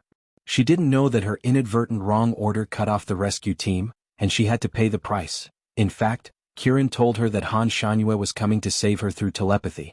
Ning Xuema felt warm in her heart. She was about to ask Kirin where they were now and how long it would take for them to arrive, but her communication with Kirin was suddenly cut off again. She was shocked again and tried to contact him again, but there was no reply. She didn't know that Han Shangyue was very fast. Once he stepped on the return journey, he would be more than 1,000 miles away. Naturally, she couldn't contact Kirin. She was a little uneasy when she couldn't contact Kirin. However, since Great God Han had brought Kirin to find her and asked her to contact Kirin, he should be here soon, right? He should be less than 1,000 miles away from her. With his speed, he should be here in 2 hours at most. She just needed to hold on for 2 more hours. 2 more hours would be enough. It turned out that great god Han didn't give up on her. He didn't leave her alone when he left without a word. Han Shanyue's face flashed in her mind, and a warm feeling emerged in her heart. He did care about her, didn't he? Ning Xuema thought about what she did that day. She felt that she had gone overboard. She probably hurt Han Shanyue a little. No wonder he left in a rage. Fortunately, he didn't give up on her. Now he brought Kirin to save her. He should care about her now. Otherwise, he wouldn't kiss her when she looked like an old lady. He was a clean freak. Usually, if someone touched him, he slapped them on the street. He should care about her, right? Kirin's heart, right? Humans were like that. Once they calmed down, they would be able to analyze the situation. She could consider things from the other's point of view. A lot of the Kirin the past was to Kirin. She was a secret agent, so she was very wary of people. Kirin, she couldn't fall asleep at all. That day Han Shanyue slept with her on the same bed, but she didn't feel uncomfortable at all. She didn't even notice his existence at first.